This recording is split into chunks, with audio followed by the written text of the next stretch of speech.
I got asked to come back, essentially. Right on. Hello and welcome to the Astropub. This is the Captain's Table where we do a Star Citizen podcast where we bring members from the community, from all over the community, content creators, podcasters, stuff Reddit like moderators. that. Reddit moderators, unfortunately. Come on, talk about Star Citizen, the community. For those, before we continue on and introduce everybody, just note that this is not an informative podcast. If you came on here to watch a podcast about what the current status of 3.0 is, or anything else other than a bunch of drunken Star Citizen fans, Tomorrow. bunch of Star Citizen fans talking about Star Citizen, you've come to the wrong podcast. Turn it off right now. Go about your day. If you're here because you like fun and you don't hate everything, then welcome. You're here. Welcome to sit down. That is. I better go. Yeah. Bye, Gray. Anywho, let's start with the man who is the hat. That is the man that is in fact the hat. Meyer _test. Just like Mario.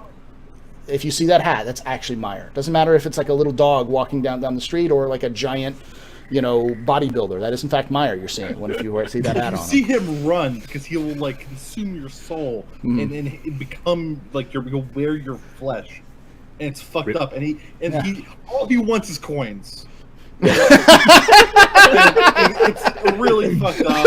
But just chowing down on mushrooms right and left. Real talk. How are you, Meyer? What do you do in Star Citizen? All those sorts of things. Hi, my name is Meyer. Like sentient hat and streamer apparently. So yeah, I stream. You can find me on twitch.tv/Meyer_test where I play Star Citizen, Elite Dangerous, a whole bunch of other space games. I've been trying Subnautica lately. Variety streamer, space guy, red hat. Nice. Bulkhead's voice actor. Podcaster. Oh, yes. got plug in. I'm sorry. Second lieutenant, right? You're second lieutenant now, right? Yeah. Second lieutenant. Yeah. Yes. Next, we have the grittiest of the spitters, the leaf on the wind himself, and survivor of many catastrophes. Yes. You have no idea how many times Grit's been like, I'll make it onto the podcast. And then he's like, "I'm sorry, guys. My apartment is currently being engulfed in flames, and there are zombies everywhere, and I gotta actually help my neighbors out. Or there's an alien invasion currently going on in my backyard. I can't make it to this one. So, not saying it was aliens, but it was aliens. Mr. Gritspitter, how's it going? What do you do in Star Citizen? All those sorts of things. I am a longtime backer. Star Citizen streamer, at times variety streamer as well, though I haven't been streaming as much lately for various reasons, real life getting in the way. But I do still follow the project very closely and trying to keep up with the community. So, yeah, that's kind of what's going on with me. I'm around. I'm on Twitter and on Twitch, same name. Next, we have the grayest and apparently the gayest headed gamer as well. Yes. Because he actually owns that account as well on accident.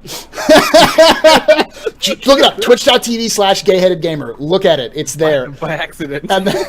making it hard for us to troll you. That's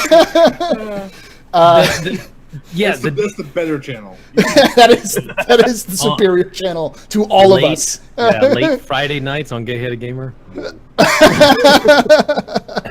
All right, gray-headed gamer, who are you? What do you do in Star Citizen? I am a nobody. I'm a fan, a longtime backer, and I do a little show on Saturday nights, which will be going on after this show, called Not So Sober Saturday. It's my only claim to fame. Everything else I stream is shit. I enjoy survival games. I haven't played Star Citizen in a while, and it's only because I'm waiting for 3.0. I want to be blown away by 3.0. I'm also old and patient, so you won't hear me complaining too awfully much about the delays, even though I'd like to play it tomorrow. But there again, it's whatever. So there's so many good games out there. I play what I want to play and have fun doing it. and I like to drink on Saturday nights. He has very low salt levels because that's his secret to a long life. Gray's actually 170 years old because he's kept his salt levels down. You know. Yes. Yeah. It's not easy in this community. I'm telling you right now. Yeah. But understandable, but it's tough. Next, we've got a new face who's an old face, but he's a new face. Senior Soul.create. You may have known him under a different name as Solitary Report. He is now Soul.create. You should go follow him on Twitch.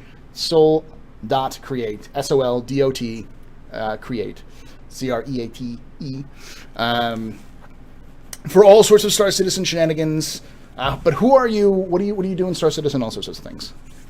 My name is Bram, otherwise known as Soul.create or Solitary Report. As the other guys on here, longtime backer of Star Citizen, streamer of Star Citizen, astronaut extraordinaire like Paul Shelley himself. Streaming a bit less Star Citizen as well lately. Do more creative stuff. Traitor. What even is that Star Citizen thing? Like, fuck it. It's a scam. It's a pyramid scheme. I don't know.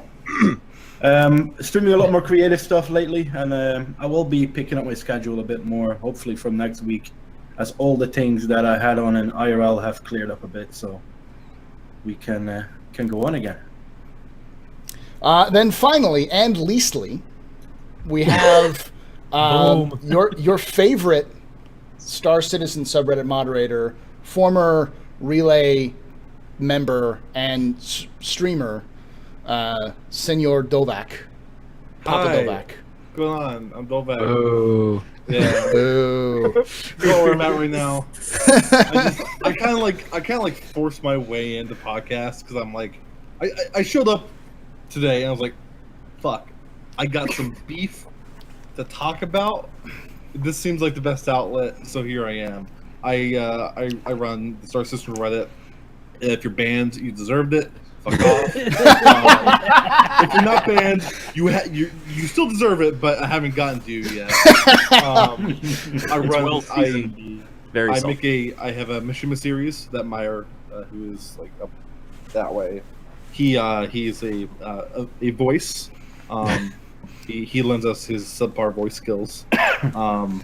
It's Bulkheads. true. You'll find it over at bulkheads.tv, and that's about it. I'm just gonna say Meyer's character is one of, if not the best character in the entire series, because I can identify with I keep forgetting his actual name. I'm just keep calling him secondly Pierre. It's Pierre. Pierre. Yeah. With Pierre, because he's like I've got good ideas, but no one's listening to me. Oh, now I'm completely lost and everyone thinks I'm an officer. They think I know what I'm doing. Okay, I'm just going to keep pretending I know what I'm doing.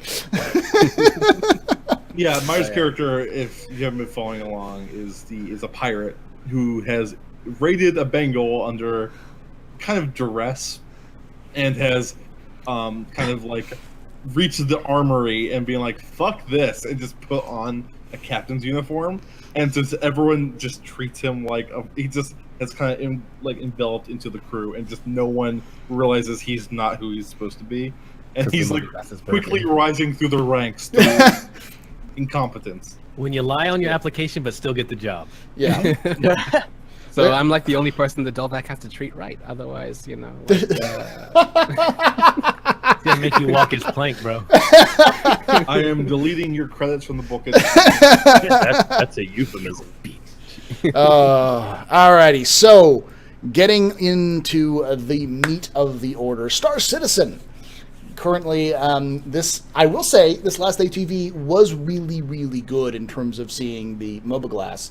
It's weird to say that, but we have one thing we've really lacked in Star Citizen is a unified UI around not shooting people or flying ships. And I got a little too excited about the idea that they actually have a universal inventory system. What did you do? No comment. I'm not breaking TOS on here. But I mean, like the idea that like we finally have a system that's like, hey, I want to put on my other armor instead of having this armor around, just being like, doot, doot, doot, doot, doot. Oh, look at that, I've got new armor on. It's like, yes, I could finally kill people and take their shit, instead of like, yeah, loot, man, loot. All that. I'm so glad that we're getting an inventory system. It's something that I know that yes, the constraints of the old build and stuff like that. But when we got the ability to actually buy clothes, I was so confused as to why there wasn't an inventory or like a rudimentary one to look at what you had. It was so weird that you had to go back to the department store and go, "Hey, yeah, you remember me? I bought those shoes." You don't do that. You don't. No receipt. Get out. you don't do that. I go back. Look, they have these helpful mannequins, so you can just like they'll hold the clothing for you, and you just strip down naked in the JC Penney's, and you just put it back on. Oh, there was Sounds like last weekend. I was So saying, like you're telling me in Canada, like what you do is that you go to the store, you buy your clothes, and then you let them keep it. You say, "Oh, you're more responsible than me. I'm gonna go get drunk." Dolbeck Why is are from you- Canada. Why Dolbeck are is you from under the Canada. assumption that I'm from Canada. What is this? He's from Canada. Just roll with it. You're from Canada now, Dolbeck. You're Canadian.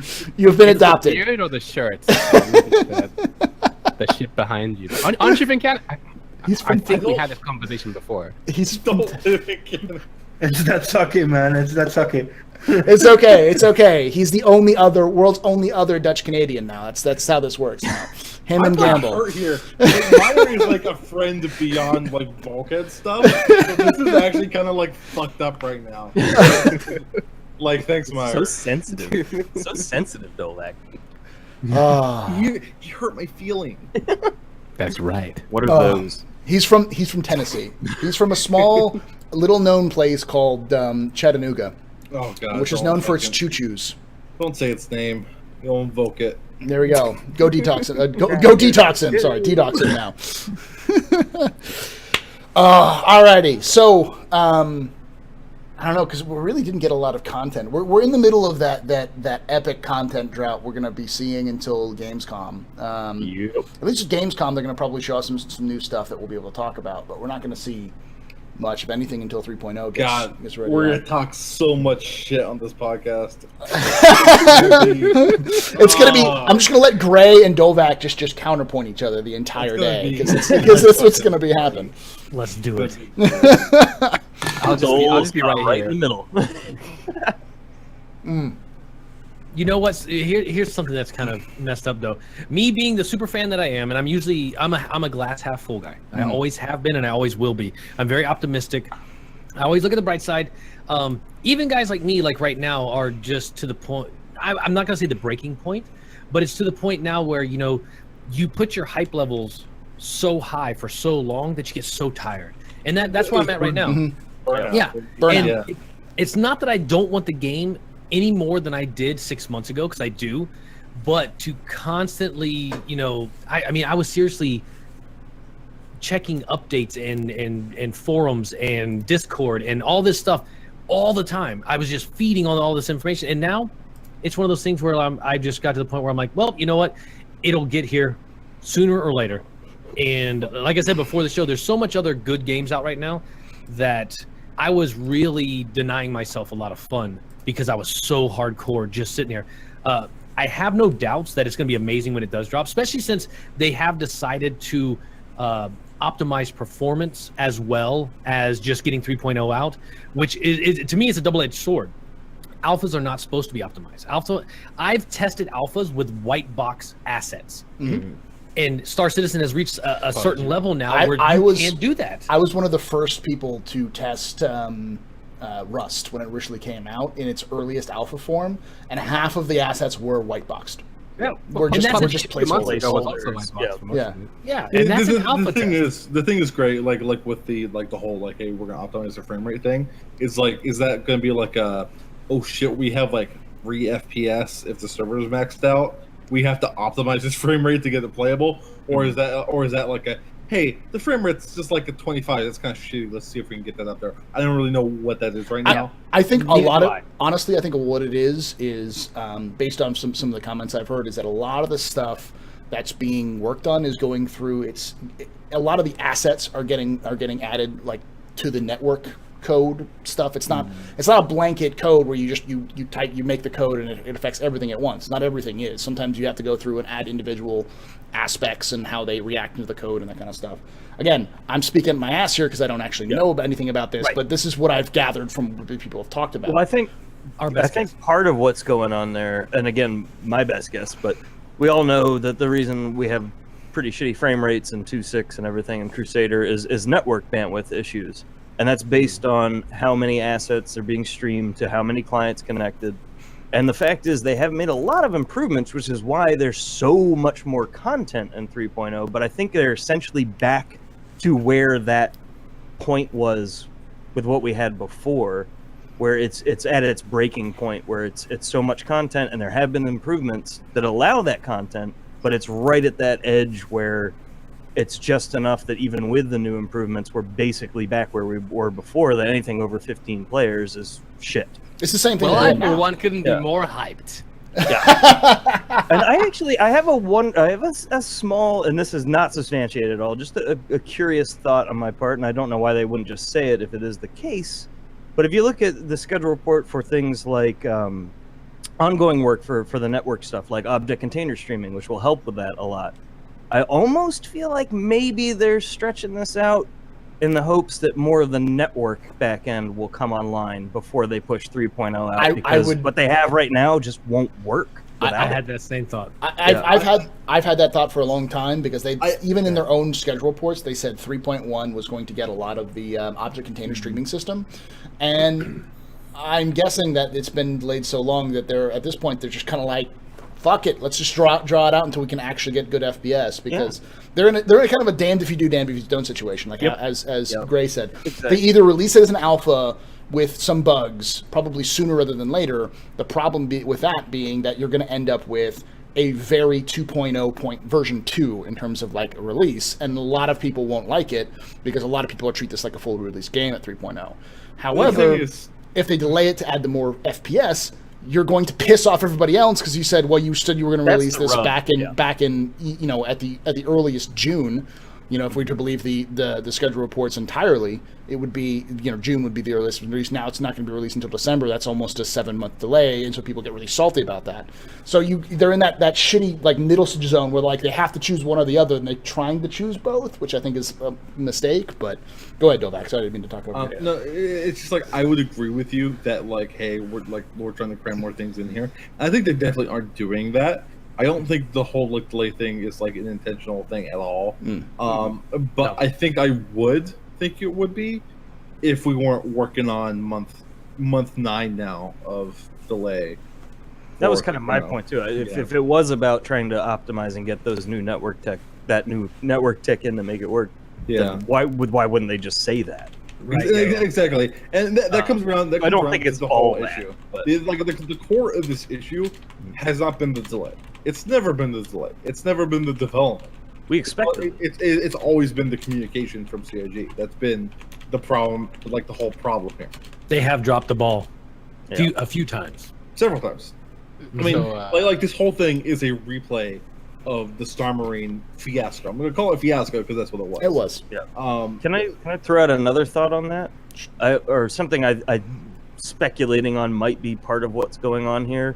And this is it's not so much about the development. It's not so much about it has to do more with the communication. I think part of the issue is CIG is maybe paying too much attention to the vocal minority, because when people are upset or salty, they're much more likely to start communicating that and being vocal about that than the grand majority. Because if you look at the concept sales, they're still pulling in like 2 million a concept sale, which is crazy. So the majority of people obviously are fine with what's going on. I actually completely agree with you. But I think they're worried too much about putting in polish. I've said because they don't want to deal with the negative backlash. But it's such a tiny amount. They just need to ignore it. I think CIG like they put too much. What they do, and this is the thing that mostly pisses me off, is they treat all backers like the lowest common denominator. They react to us as a group like they react to the lowest common denominator, as if that was everyone. And that actually really feels shitty to me. Like when the thing that recently happened, where like this past Friday, late yesterday, did not have the actual like release Dates. date. Like they don't have dates anymore. It just had the burn down chart. The whole thing with like ATV, I'm very much against the new whole ATV thing. I liked old ATV, and now I feel like we're not getting a real ATV because point about that. Yeah. Because like that feels really shitty to me. Because like they're like, oh, we're rolling, you know, the monthly update into ATV. Well, where the fuck is that now? Because that's gone. You know what it is, though. I'm not like outraged here. I'm just saying like that's a problem. Let's let Meyer get a word in because I know Meyer wanted because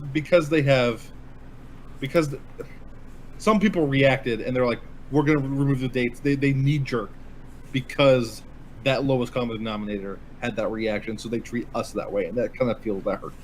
I think that fact of the matter is that like as much as like myself included would like to be treated as if we are some sort of different party to everybody else, the fact is that like any data, any information they give to us in confidence or whatever will be leaked to anybody else everywhere else.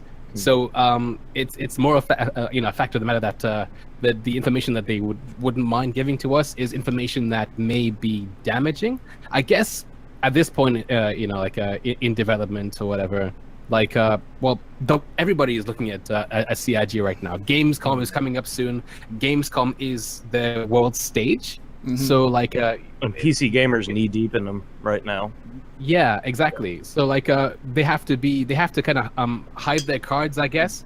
I mean, I'm looking forward to Gamescom a lot. I'm sure that they've been working on something. I mean, like the fact that they haven't really been very open with us means for a while kind of means that they're working on something to. I don't know. I just have this like blind faith because I don't know. Maybe I am a paladin of CIG or something. I read that a little differently. I agree that with that Meyer, though. I think that one of the things that CIG here's the fact of the matter. CIG is a business. At the end of the day, people say, "Oh, what's their financial status?" All that kind of stuff in the past. That doesn't matter. However, they need a constant income to stay afloat. That income revenue generation is important for the long-term health of the company. They have 400 fucking people they need to pay. So what they use these big stage moments for, like many companies do, every game company from independent all the way to AAA, is they use the end of the year where everyone's flush with cash because of end of the year bonuses and because of Christmas, and everyone's working double time because everyone's buying everything, so everyone has more money. They use it to try to push their best part of their products out there. And CIG does it with Gamescom specifically so they can make some money. And as a result, I agree with Meyer in that we're going to see something big and flashy and probably something that they haven't been talking about because they want to save it for Gamescom, specifically something like, I don't know, mining or salvage or something like that. Go ahead, Meyer, sorry. I forgot what I was going to say, sorry. Can I add to that? Well, that was one thing that was slightly overlooked because of some of the changes to the schedule report, and it was brought up on the Relay podcast. The long-term schedule report that's been at the bottom of the schedule report was updated, and there are a bunch of features on there that were for 3.1 not being added to 3.0 that are complete. So it's very likely some of those features we could see at Gamescom. And that's why we haven't seen them in ATVs and stuff, because you wouldn't, and it happens every year. They hold a lot close to the vest before Gamescom because they don't want to. Well, we have to ask blow the load early. Is us not seeing that in ATV a symptom of Gamescom or a symptom of the whole burn down chart thing? I think it's more of a symptom of Gamescom, to be honest. Yeah, honestly, yeah. And that is a specific situation. Exactly. This is that period of the year, that they're going to push towards that Gamescom, SitCon that is coming out, VerseCon that's going on, and you know what it is. And Meyer, they have been replaying content on ATVs for weeks. You know what I mean? How many animations have we seen? I wouldn't say that they're replaying content. Any single time that you see them showing old content, it's always with somebody. No. It's always with the voice saying, "Back at Gamescom 2016." Then they'd show like the broken ass arm with the mobiGlas. Then they'd show you.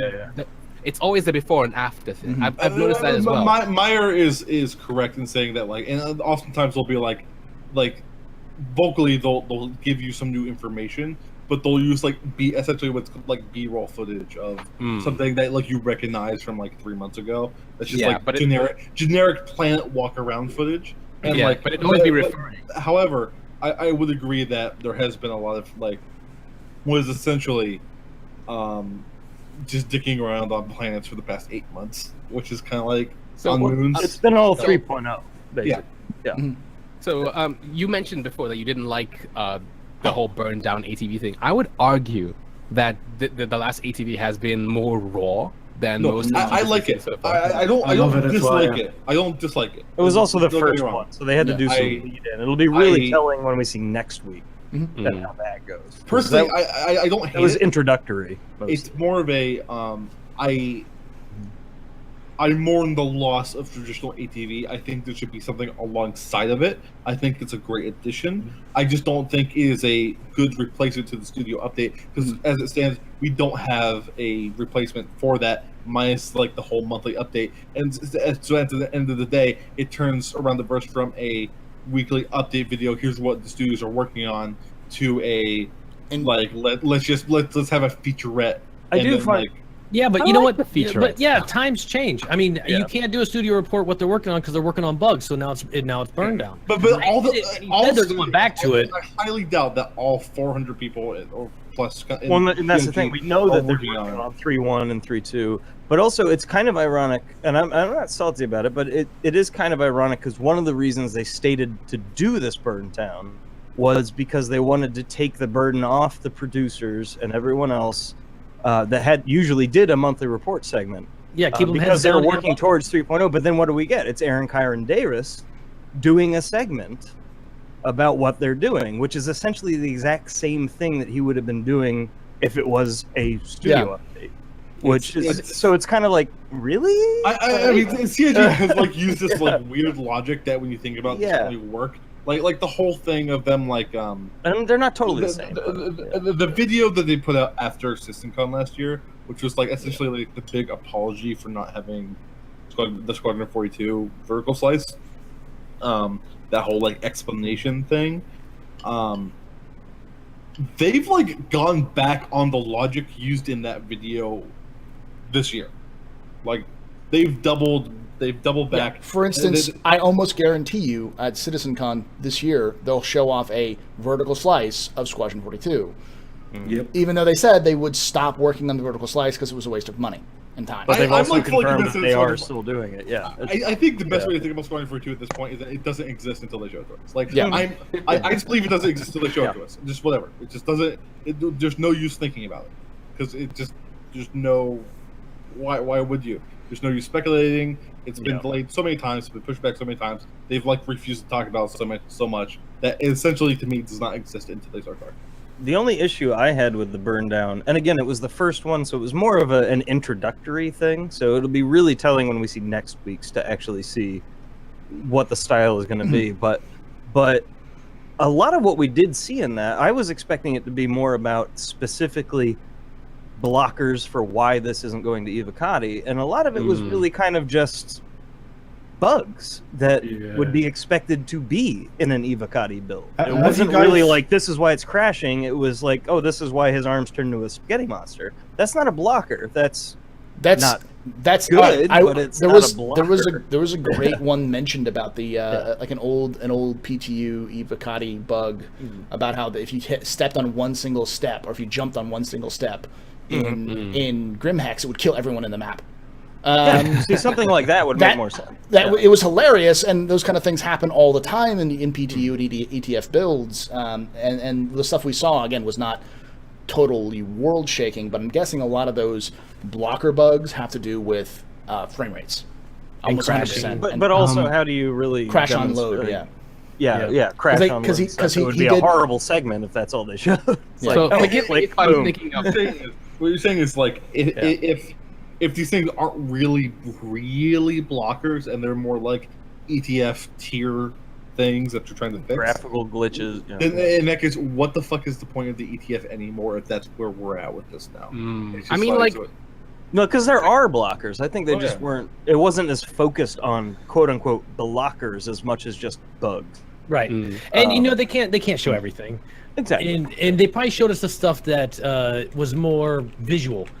Mhm. I am so sure a lot of the blockers are something they can't show you because it would just be a black screen of the game. That was my other point, yeah, and that's why I'm saying next week will be. And they did they did talk a little bit about it introduction. because they did have like a section of video with their meeting with one of their producers going, Yeah, there was a we little tried this and it broke everything. Yeah. We couldn't do anything. We couldn't load up But into the I game at kind all. of expected the whole Right. segment to be kind of that though, and then it was Yeah. like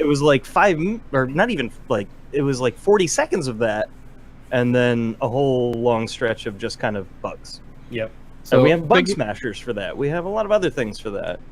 So if you're going to replace a studio update, at least It's hammer still the shit out of with the what you were saying Grit, earlier on, Yeah. like hey, the whole idea between like not doing the studio report thing and then doing the burn down was like the free producer time. That's what they said.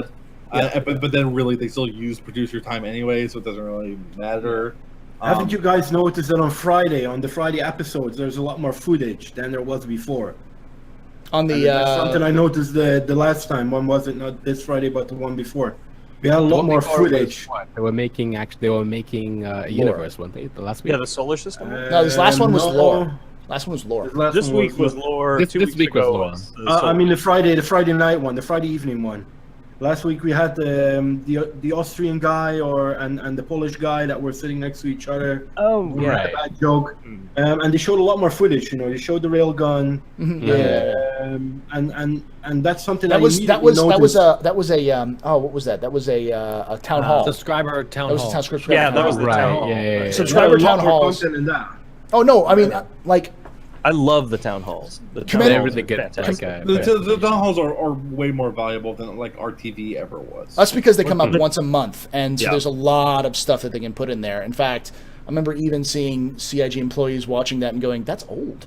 Like this footage is old. Like a lot of the stuff they show off in ATV and in like the shout out. Like I was talking to Jay Lee, who was shout out in this last ATV for the Mobile Glass, and he was like, "I was what? Oh right, yeah, I did that." It's like they're showing off stuff that someone has worked on months ago, and they just kind of forget because they've got so many other things they're working on at any given time. So, Right. VFX that was it. Yeah. VFX. and the big thing to remember is that a couple things. First off, Commander Z-Man came in and talked about offline mode, and I've heard a lot of people talk about offline mode. And if you haven't had a chance to try it out, glorious. out. It shows you exactly what Star Citizen's going for without the FPS issues, and it changes. A lot of people have been like bitching about that on Reddit all day. Look, that may or may not be a violation of the terms of service. That said, morally, ethically, in my mind, you have bought this product. That's your game. You are not negatively affecting any other person in playing their game. not even especially off. spoiling. It's not even spoiling content that doesn't already exist. You're not old doing content. It's anything outdated. malicious. Yeah. You're not even like defiling the process. Not only that, but CIG themselves in the past, who the fuck knows where they are now, but they can't really go back on it because I'll take them to fucking. Reddit. You'll be very, very angry at them and shake your wig. On the internet, I'll shake my finger at them. They have supported modding and they've supported modding. They support private servers, which is essentially what you're doing. Mhm. Yeah, and you're playing a version of the game that they're not working on 2.6 anymore. They're not accepting bugs Fuck and it, saying, that's old "Let's hat. fix 2.6." That's old hat, Yeah, 2.6 is shit. They Two- know that 2.6 2.0 is- is their focus. Well, If you want 2.6 to is have so a old. good experience, go do offline mode. I will also. It's I'll glorious. throw in a devil's advocate caveat here thing too with everybody that is, and myself included, that is sad that we don't get the ATV studio updates anymore. Is that traditionally we actually usually don't get a monthly report for the month of Gamescom because we get Gamescom. True. So and That's the true. format that they're using now, which is taking those segments and making it the monthly report. So we were not really out that content this month because they wouldn't have done it anyway. In Look, fact, we're like Just exactly 14 devil's days. advocating. I We're would looking be at exactly 14 days from Gamescom. I would be surprised. Actually, 12 days. Yeah. 12 Because days. it's on a Friday. I will say this. I do not expect them to have a ATV next week. I actually don't expect them to have the next two ATVs for 2 weeks because they have Gamescom. I would wouldn't think be 1 week, surprised but if not 2. Which would be I shitty. wouldn't- It'd be shitty because that would like kind of defile the whole burn down thing. And It I think, would, well, but that was going to be my caveat. I think next week, if anything, if we do get an ATV, it'll probably primarily just be that the burn down and less of an. Well, already they're less of an ATV. Really, they're like 60. I mean, like I agree with you because like I actually I agree with you with that. Like us probably not getting an ATV. Maybe not next week, but the week after that, definitely. Because the people who fucking make it, which is like this Galandia, is going to be in Germany. Germany, Yeah, like, they're going to be in Germany. Like, Exactly. where the fuck are they going to make it? Like, who's going to make it? I'm sure there could be somebody. Justin could do it. I mean, we saw Justin last week going, I don't know what I'm doing. I wasn't given a script. He's the guy. He's not going to be in Germany, and he's the guy who compiles these things and renders them in the first place. If anything, he'll be there going, "Hi, this is me, Justin, filling for Jessica Orlando," and I'm predicting that. I have Me no and Ash idea should what's do it. going on. Yeah. I hope. Yeah. I hope with how they committed to burn down. All right, great. That they commit to the burn down, and we. I will. Great. I will- They won't. They couldn't afford us. Around the verse. Yes, around the verse. I hate that Let's all do it. fucking Let's all do way. it. Let's all do it. 3, 2, 1. Around. Too much counting. I'm curious though to go back to that whole thing about the monthly report and the ATV studio updates. I'm curious how you guys feel about this because something that it doesn't really bug me, but it saddens me a little bit is that essentially we get for a month we get 4 different ATVs. We get those studio updates in the ATVs, and then when we get the monthly report, it's basically The same thing. just the transcription It of is. those videos. So it kind of makes the monthly report a moot point. It's great for people that don't watch ATV that just want to catch up on one go, but I kind of miss at least getting a. It's one thing I wish they would do They the do- video segments, put them in there, and then kind of add a little bit what's happened They since kind that of- ATV they- was 2 they weeks. kind ago, of do, or and 3 they weeks show. ago. They kind of do because they also show pictures, and they definitely that's true. slip. The- They there slip in there stuff. are images. There are like little tiny things that are And they slipped in s- there. they But slip in I stuff. do agree with you, Grant. I do miss those giant end of the month big like info dumps. Yeah. That's just like fuck. I have to read this tonight before a podcast tomorrow. But like Yeah. I do agree with that. I miss those. But that I combined do with think Burn the new Down- ATV Yeah. segment is effective, and that's what I'm most upset about. Is that Yeah. if we're not getting that, and now we're also not getting the new ATV. That's kind of my secondary point is that if we're not going to get, because we don't usually get a monthly report when we have Gamescom, and if we're now not getting those studio updates, it's kind of a double-edged. So when is the next real meaty monthly report going to be? It's a double-edged sword. September. But 2 both months the from edges now. are on one side, Yeah. That's So- weird. so there's no good part. There's Yeah. no good So- part. Yeah. This is Just a tiny blood bit. channel down the middle. Yeah. This is a tiny bit off topic, but I would. And I've done this before on the table, but could I please divert your attention to NVIDIA 101's comment? Ooh, Lol. missed it. Lol. Yeah. So Um, he called 2.6 a hot Carl, and I was like, "What's a hot?" I have no idea what's a hot Carl. It's probably a meme that I don't get. No, Oh, it's it's a no hot meme. Carl. This is no meme. No. This You, is you know how I see it though, Grit. You have for us content creators, streamers, Reddit dudes like Dolvac. It takes a little bit away from us at the moment, and we're already as, Oh, as I see what Ray you're Haddock talking said, about, Meyer. We're, I see. we're already. I don't want to say burned out, but we're all waiting for 3.0. You know, the content is hard to create at the moment. For me personally, you know, Oh, if- for you, only Soul, because nobody else knows how to create content. no, All of us but are having struggles creating content for Star Citizen. I don't want to speak for anyone else. People might No, think different here's the about thing. it. You know? We've done it already. All the content has been made. No. There's Yeah. like nothing left to do.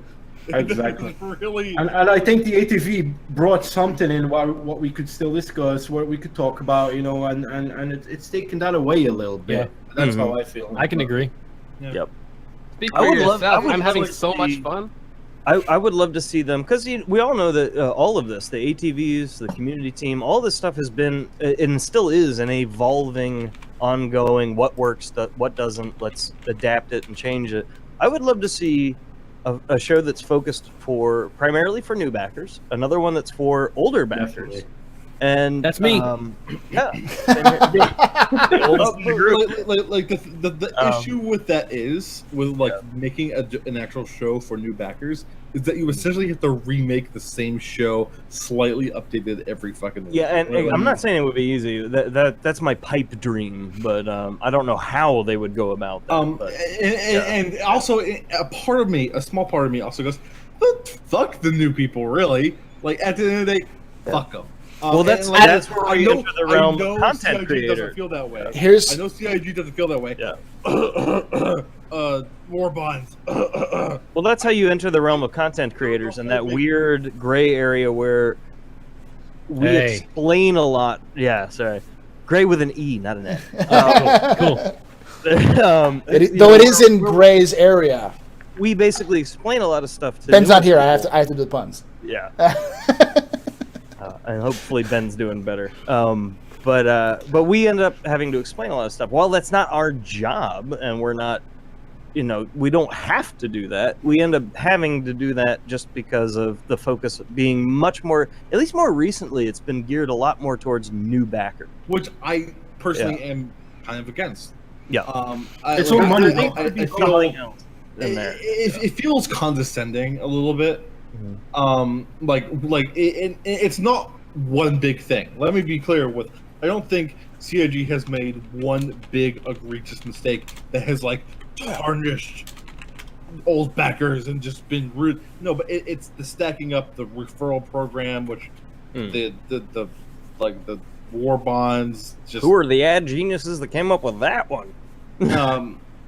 Like even to an extent the Evocati program, because if you like really like boil it down, and I'm not saying that Evocati program is necessarily a bad thing, but if we like technically like went with like the letter of the law, they said that we would have access to, like, I bought access to the earliest version of the game, and now I'm not getting it anymore, and that's kind of shitty. It's understandable. I understand the necessity of it, but it's also like counterpoint. Gray. Dovak, are you avocado or not? Are you? Cannot confirm nor deny these allegations. You're allowed to say. You're allowed to tell people if they're an avocado. We're in a guild or an org that's publicly visible. Because I'll tell you right now, avocado builds suck 99.9% of the time. I completely agree with you. They're unplayable. There's no way anyone would ever want to content create with a fucking avocado build. Maybe the last one before it goes into PTU, but no. Other than that, no. The issue is with me is that I didn't back for a cool space game. Mm-hmm. Yeah, I maybe did a little bit. I backed because I had a lot of respect for Chris Roberts. Some of that maybe not there as much as it was anymore. Not all of it. I still love you, Chris. Still love you. You're like Chris Roberts is like the papa to your Dovak. Oh god, yeah, a little bit. He's like the Nick Cage, right? It's like he's kind of shitty, but you still love him, right? Like I love a good Nick Cage movie, even though our Lord and Savior. How dare you you insult our Lord and Savior, Nick Cage? You know. also, he's in the Lord of War, which is ironically the Chris Roberts production, and also like the best Nick Cage movie by like a lot. Actually, one of the best. Yeah. It's actually one of the best movies. Like I wouldn't put it up there in the top 100, but I would say if you were looking for a good movie you hadn't seen before and you hadn't seen Lord of War, it's on Netflix. Go watch it. It's that good. It's that good. And great intro too. Yeah. CG's a little dated, but really good. Anyway, the point being, I didn't really back for the Chris Roberts Legacy plus Cool Space game. I backed because I was a big fan of Wing Commander back in the day, and I was really young when those games came out, and so I didn't follow that shit, right? And I backed for that experience. I backed for to follow it, right? And that's why I've always been with it. I've been there from day one, like pre-day one, and I've just been. I want to have that experience, and that's why I am okay with delays. Yeah, I'm okay with issues. I'm okay with shit. shit fucking happens. That's just realistic. Yeah. In between me backing Star Citizen and today, I have worked in the game industry working on video games. I know how it fucking gets. I understand now. I fucking get it. It's a nightmare. Fuck video games. They're awful. Jesus. But, like, the point being, I am okay with delays. I am okay with issues. I'm okay with, like things having to be cut. Shit happens. I just want, the only thing I cannot excuse is the communication. Because what I backed for is, if you direct yourself over to robertspaceindustriescom/thepledge, that's what made me back. It's Chris Roberts saying, like, we're going to respect you as a backer. We're going to give you this information. It's going to be an open development. That's what I am here for. And in a lot of ways, they have gotten better at this over the years. I think the new ATV format is the best it's ever been in this current. Okay, maybe not current, but as of like 2 weeks ago, current. In that incarnation is the best it's ever been.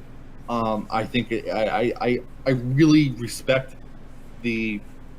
how they've opened up, the schedule report stuff. I think that's really great. I think it should have happened earlier, but it happened eventually, so I'm not complaining. I think we're beating a dead horse at this point. We all, I think, like, not just me, and this is the best part, is that it's not just this podcast. I've heard it parroted by other Star Citizen streamers, other YouTubers, other community members, influential community members, and I've also heard it parroted by people who work in the industry or work alongside CIG in many ways, like people like the PC gamer guys and those kind of things before, about they have a problem with communication and they're working on it. Yep. They're also doing something that no one's ever tried before, which is this open. They have a new lead producer now too, which may cause a ripple effect. That may change now. Though I do find it ironic that his Twitter thing is like, I don't explain anything. Which is kind of surprising, but also maybe you'll change that. Maybe you'll change. But again, and I'll play devil's advocate. What CIG has done from the very beginning with the Kickstarter, with the crowdfunding, and being the most successful crowdfunded anything ever, this is all uncharted waters, and they are human. They are going to make mistakes, and I'm not trying to say that their shit don't stink, but they're going to fuck up.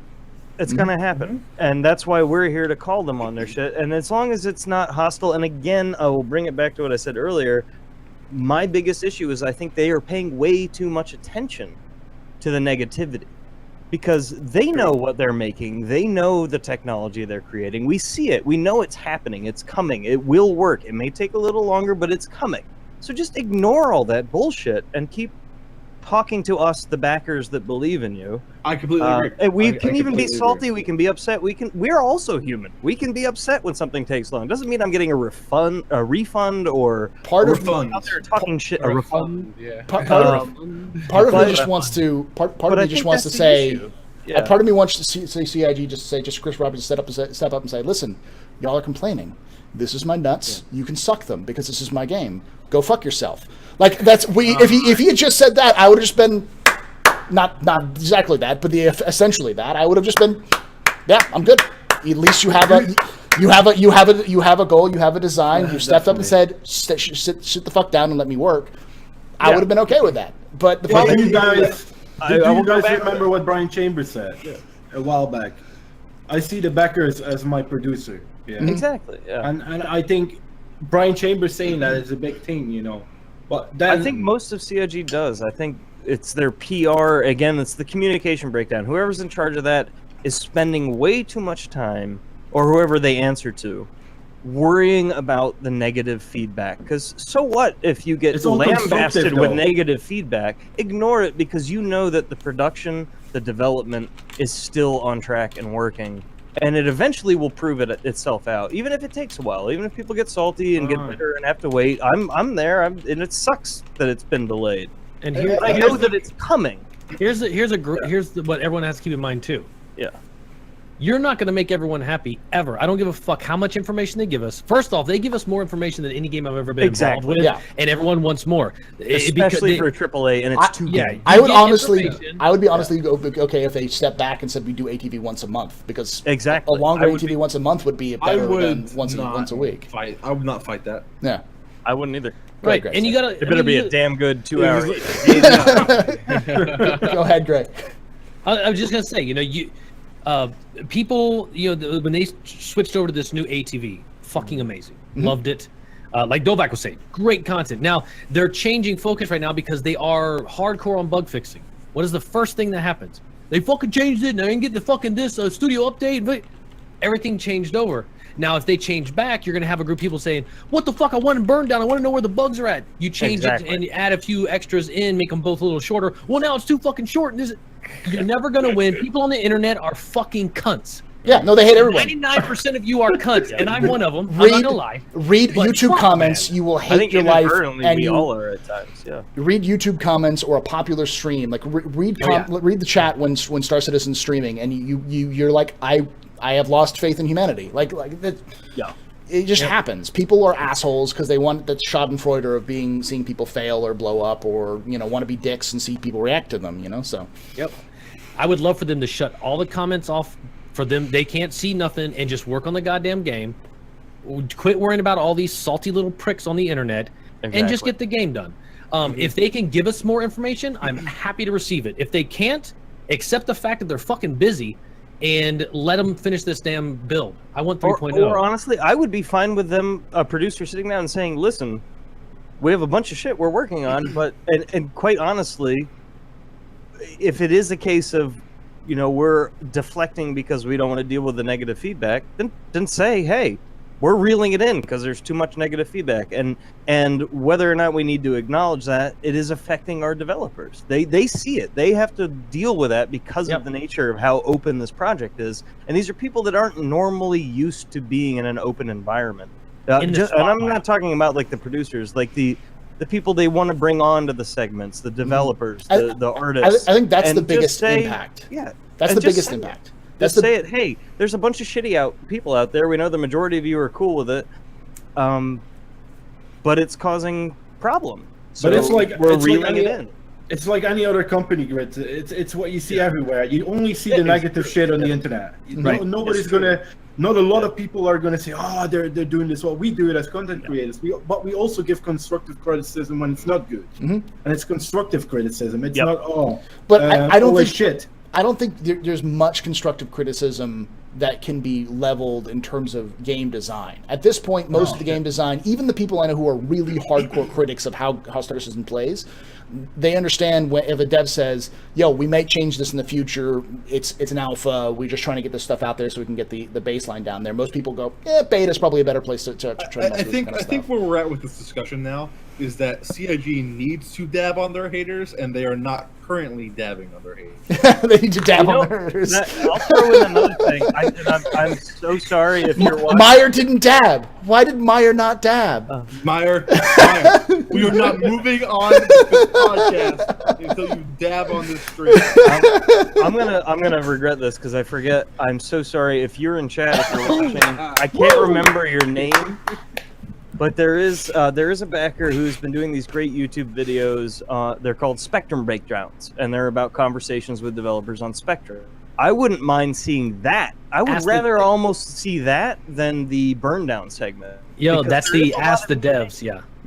And there's I forget his name. I'm so sorry. Here, can you permit me? I'll link him. He's fucking. Yeah, you're permitted. You're good. And it's been he's done a great job. He takes the most popular topics out of Spectrum where CIG developers have actually engaged and discussed the topics, and we never see that on Happy Hour or ATV. And that's the most up-to-date, current stuff that's going on. And some of it's edge case stuff. It's not always like major developments, but it's kind of nice to hear. It's kind of nice to see, and that's something we used to have back in the day. Wingman's Hangar, before ATV got very kind of production heavy, where it was much more about just random discussions, even if they weren't prevalent to the next patch or whatever. Just devs communicating with the community. And I wish, even in ATV, it would be nice to have a little bit more of that, of what's going on in Spectrum, with active discussions. Yep, his name is Oliver, and I'm trying to find his YouTube channel. There it is. Yeah, I've linked it a few times. Just Push Start UK is his YouTube name, and actually have been chatting with him back and forth on Twitter. He and I were talking about possibly doing something on together, because when I saw his very first episode, I swear to God, I instantly messaged him and said, "This is a great fucking concept, dude. Thank you for making these." So videos. did I loved it. It was amazing because He just scours, asks the devs, anything that has a dev response, he puts it in video format. That way you can get information straight from the horse's mouth. The guy's got a great idea. Great idea. Yep. And you do It's Total find some Biscuit's little idea. tidbits in there that do explain Was it Total Biscuit's idea? pros and cons. That's how you we got see in famous. ATV. Yeah. Yeah. Well, the thing is that people like Biscuit don't touch Star Citizen because they don't touch early access. So Yeah. Which is smart. yeah. But a Spectrum I'm update is a nice thing. It's nice. Hop in here if you have any love for games with Star C in them. Total Biscuit runs this thing called StarCraft Kings, and it's really fucking good. And if you ever want to run a Star Citizen tournament, it should be in that format because it's fucking amazing. Thank you for the not so subtle hit there, Dolvac. Maybe I should hit you over the face with a bottle next time I see you. Yeah, thank you. Thank you. Dolvac knows I run SC4, or as the broadcast side. So Can Or I he bring doesn't, up he one forgot, last thing that 'cause kind of Dolvac's ties horrible into person. that? go ahead. I would love to see CIG promote one, and this is something I've personally noticed, and I'm not trying to throw anybody under the bus, but Friday happy hours recently haven't been promoted well. This week there really wasn't any official social media event of any kind that even explained. It was in the Monday, week ahead, as yes, we are having a happy hour this Friday, subject to TBD. And all the way up to the moment they went, I think it was an hour before they went live, they put out a tweet saying, "Hey, it's a lore episode." It's the same with Spectrum. I mean, we're seeing Turbulence work, their integration of Spectrum, which will be an in-game feature that will tie into a lot of the gameplay. And again, going back to what I was just talking about, and that great featurette on the Ask a Dev stuff coming out of Spectrum, they're really not promoting those two things as much as I think they should be. Right. This week, I'll give them a pass. They're pretty fucking busy. Yeah, this week, and that was actually my response when I actually asked somebody about that. When I asked CIG about what's happening with Friday happy hour, Friday morning, I was like, And they said what's the topic? They're gonna And I even said, I was like, I know Gamescom's coming up. You guys are probably like crazy fucking busy. But that's, again, it's that little bit of that's one of those. It's like those people that bitch like, why didn't you text me back? It takes 5 seconds.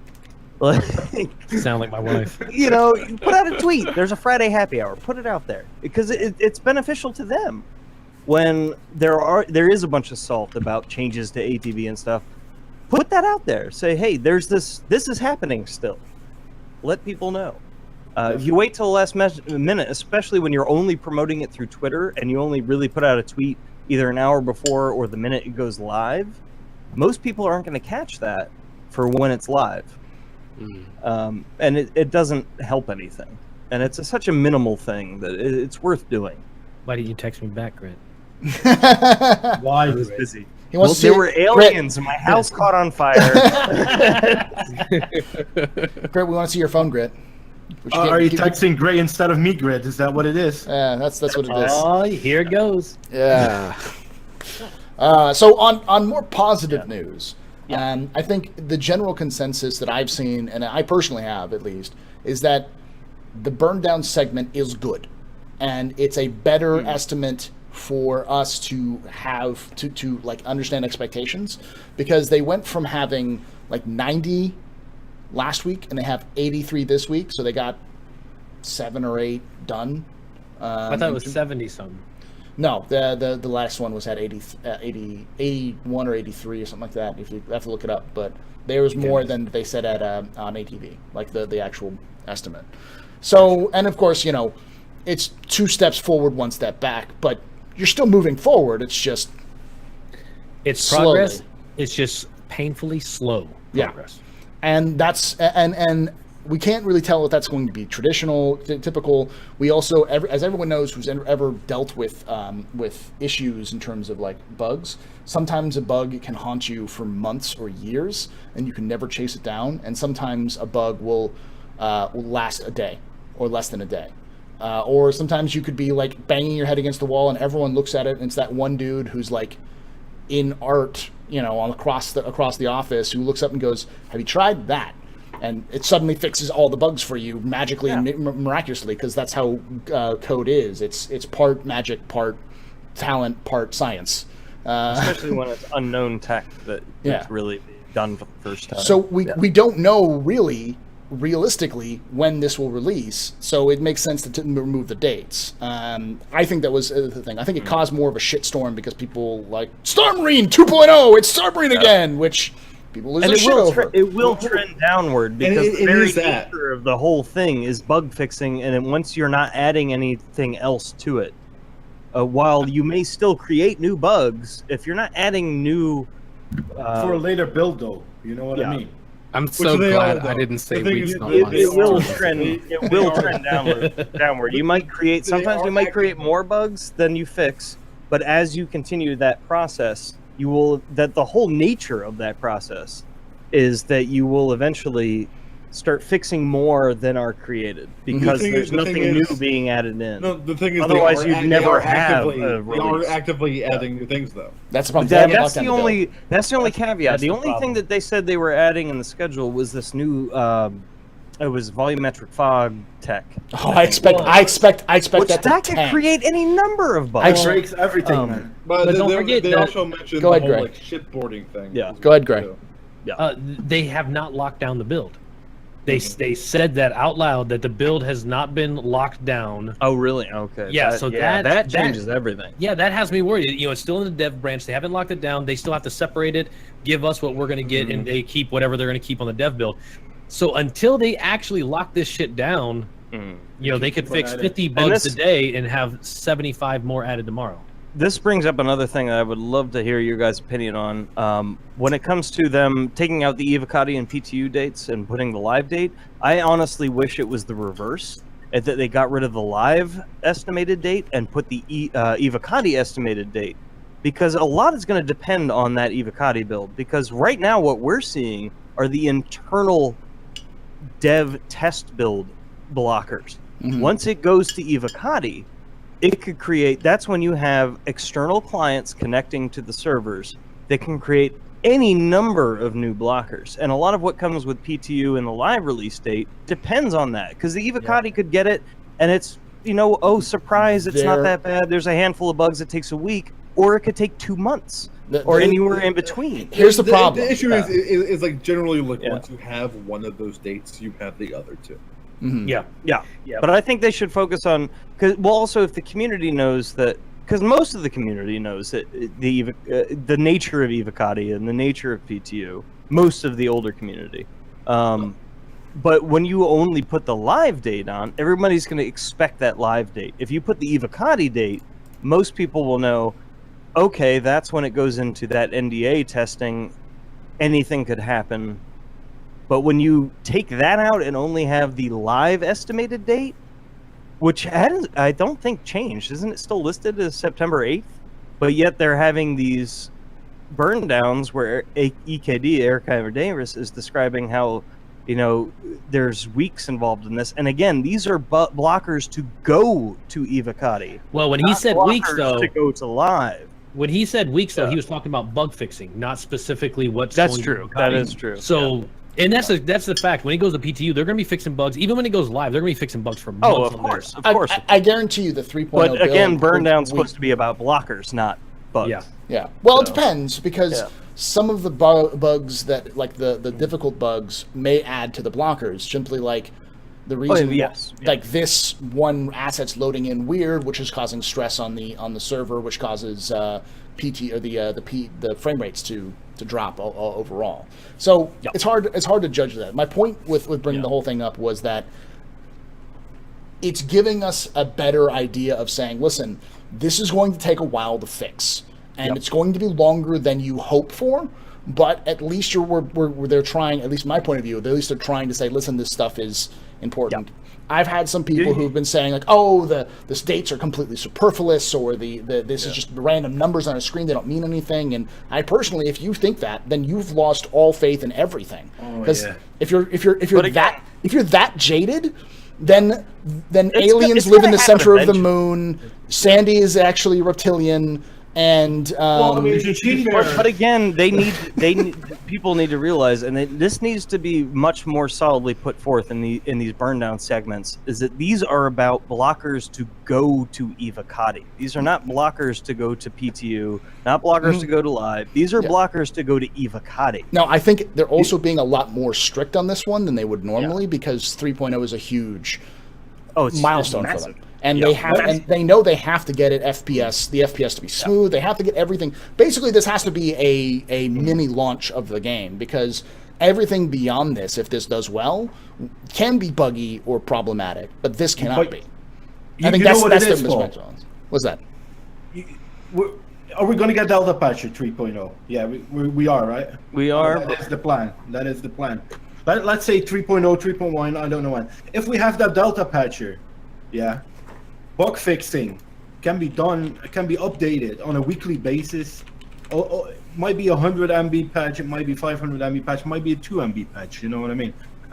It's going to be a lot easier for them, you know? Whereas now, they're saving everything up till a certain build. And then they're dropping it on us. What did you want to say, Grit? I just want to add to that, and I agree with Board Gamer on this, who has talked about this.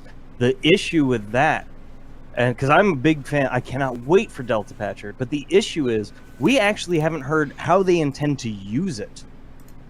We have no idea if they intend to change this to a weekly update bug fix thing, or stick with the same model and just have it be 6 months out when you get to the next major patch. True. It's just a smaller patch.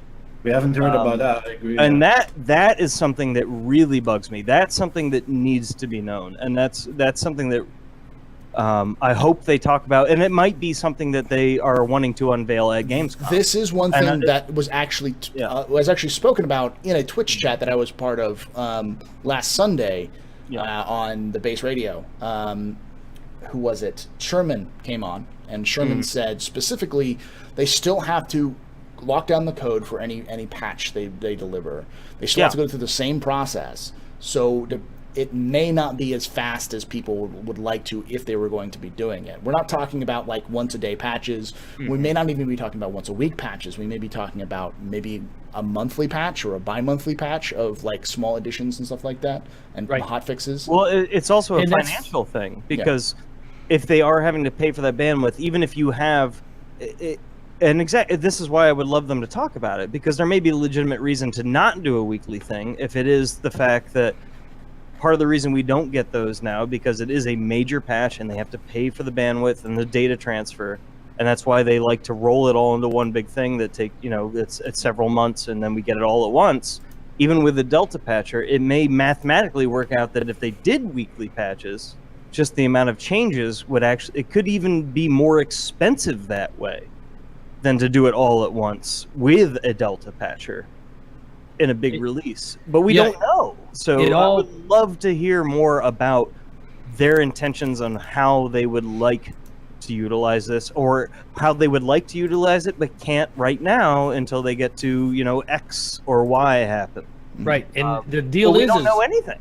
When you're running a dev branch and a live branch, that's where the problem lies. Once they release, because they got Squadron 42 and they got everything on that dev branch.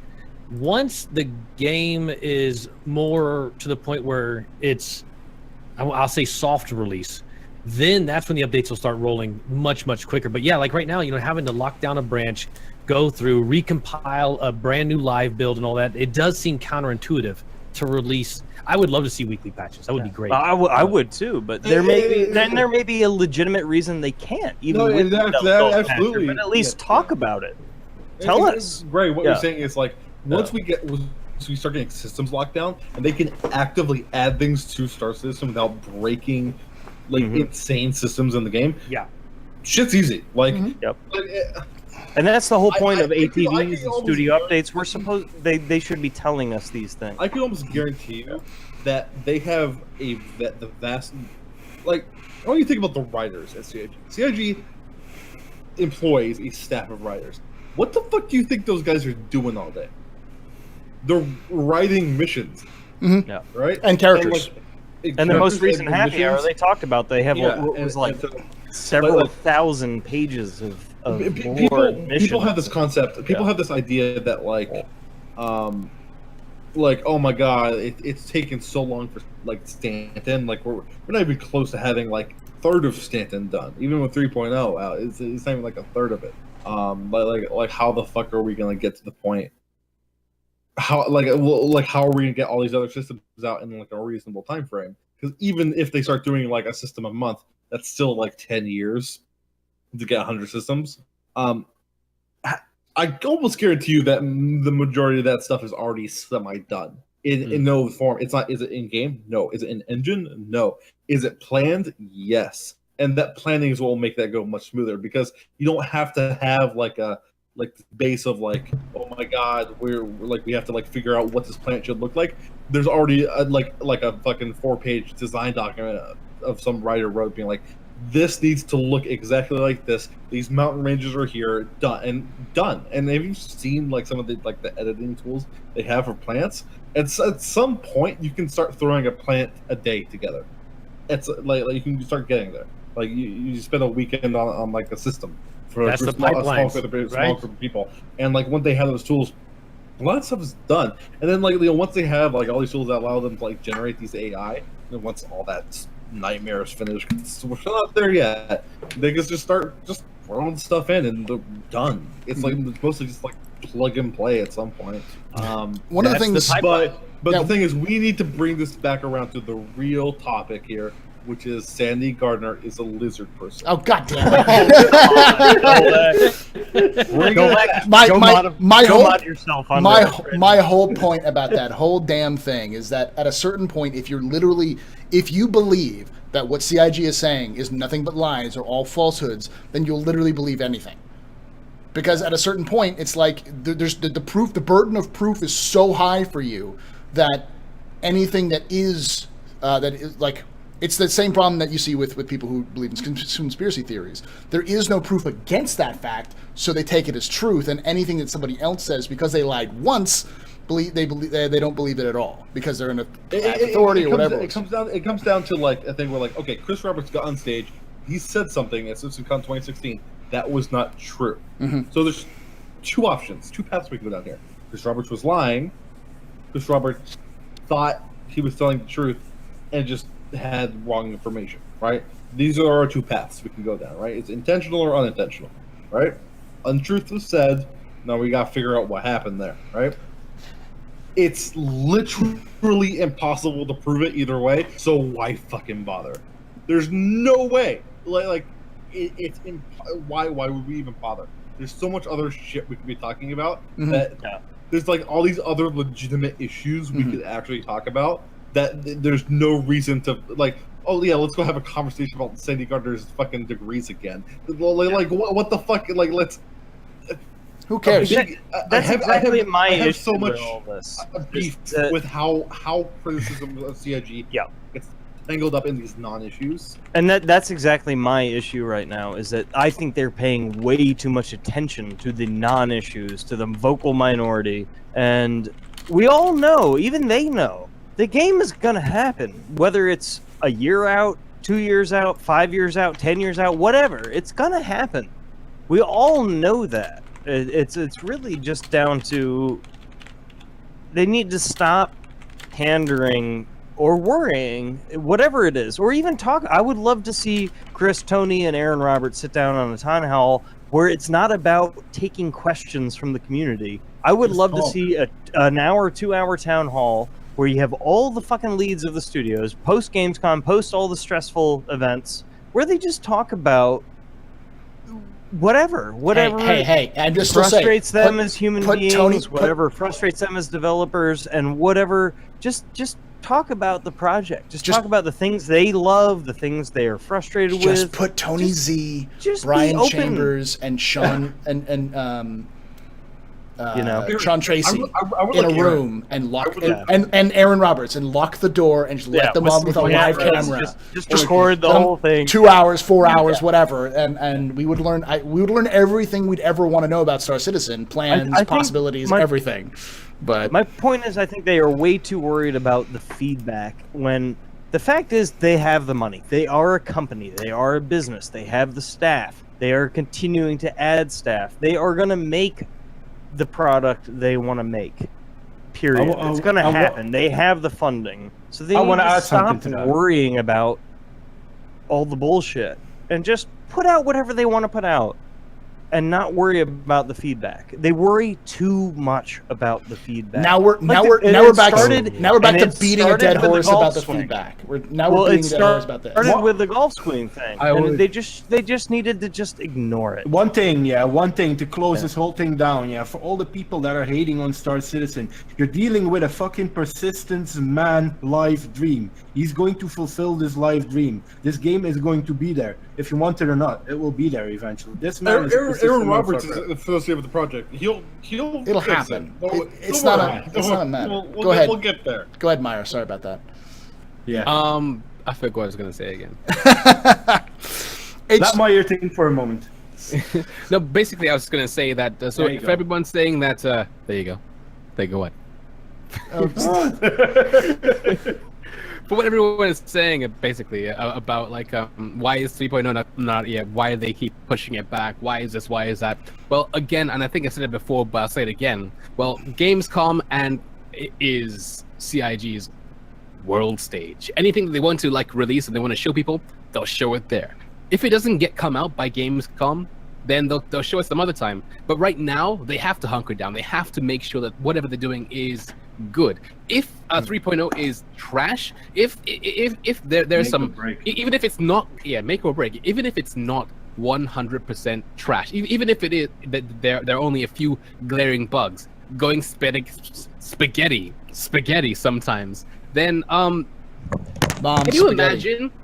you imagine what the world would think if Star Citizen at Gamescom released like a demo or something and Chris Roberts is saying, and now he's walking across there and he's turned spaghetti. That happens sometimes. It can't happen. I just want to point out that Grit Splitter just like tore down his wall. Listen, he has to fight off the mob that is the tanks that are marching up his street right now, so it's okay. I'm okay with this, and perhaps the Zedans from the Omicron Personality 8 are there to try to take him away again. I don't know. To add to what Maya just said, don't you guys feel that the spotlight is a lot more on Star Citizen now than it was 2-3 years ago? I feel 2-3 years ago it was a very niche market. Gamescom last year kicked the door open. It didn't open up a door. It kicked the door open and ripped the door off the hinges and let people in. Like that's what happened last year. Like Gamescom got me hyped, and at that point I was pissed off about 2.5 being in development forever. Remember 2.5, ladies and gentlemen? Remember 2.5? God damn, man.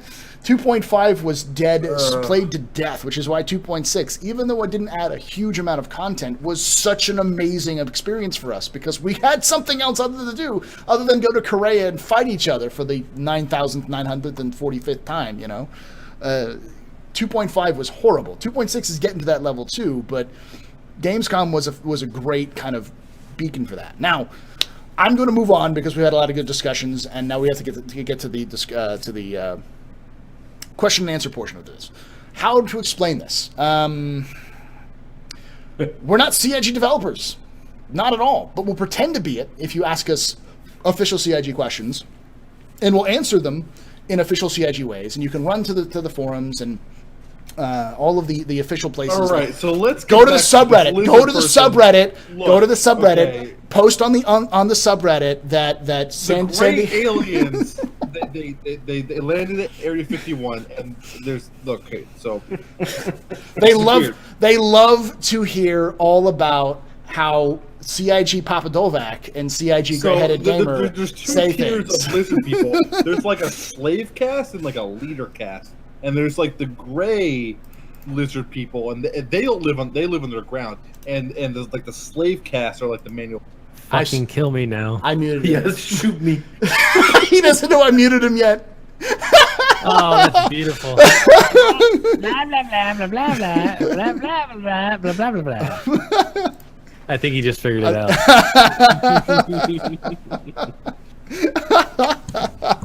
I had to do there's it. Grit. I had to do it. That I'm was sorry. so- Grit, you're alive. That was so They weird. wouldn't listen. They wouldn't listen to me. About There's outside drama going on. Sorry. More outside drama, which is great. Yes. I won't bring that up on. I hope you're okay. That's all I gotta But- say. Please be But- safe. I won't go into what that was, but I will speak because of what I'm dealing with right now. I will speak to this situation, and I think that what it comes down to is there's always going to be drama. They're doing a lot of shit that's unknown. They're doing a lot of shit that's never been done before.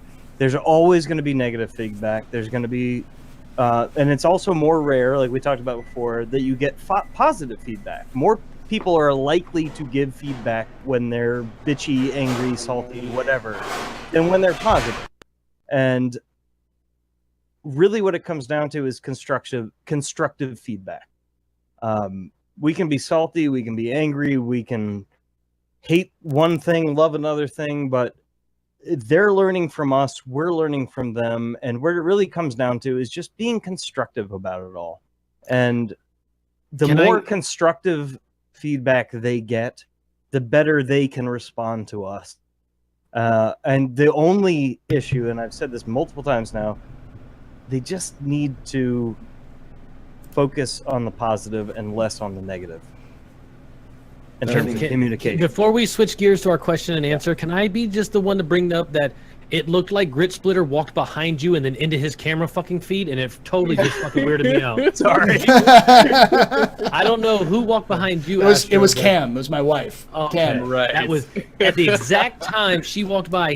He entered. in. Yeah. Here's the thing. Here's the secret. Have you ever seen Cam and Grit Splitter on camera? Spoiler alert, I am Cam. That's it. Bam. We are all Bam. Cam. Yeah.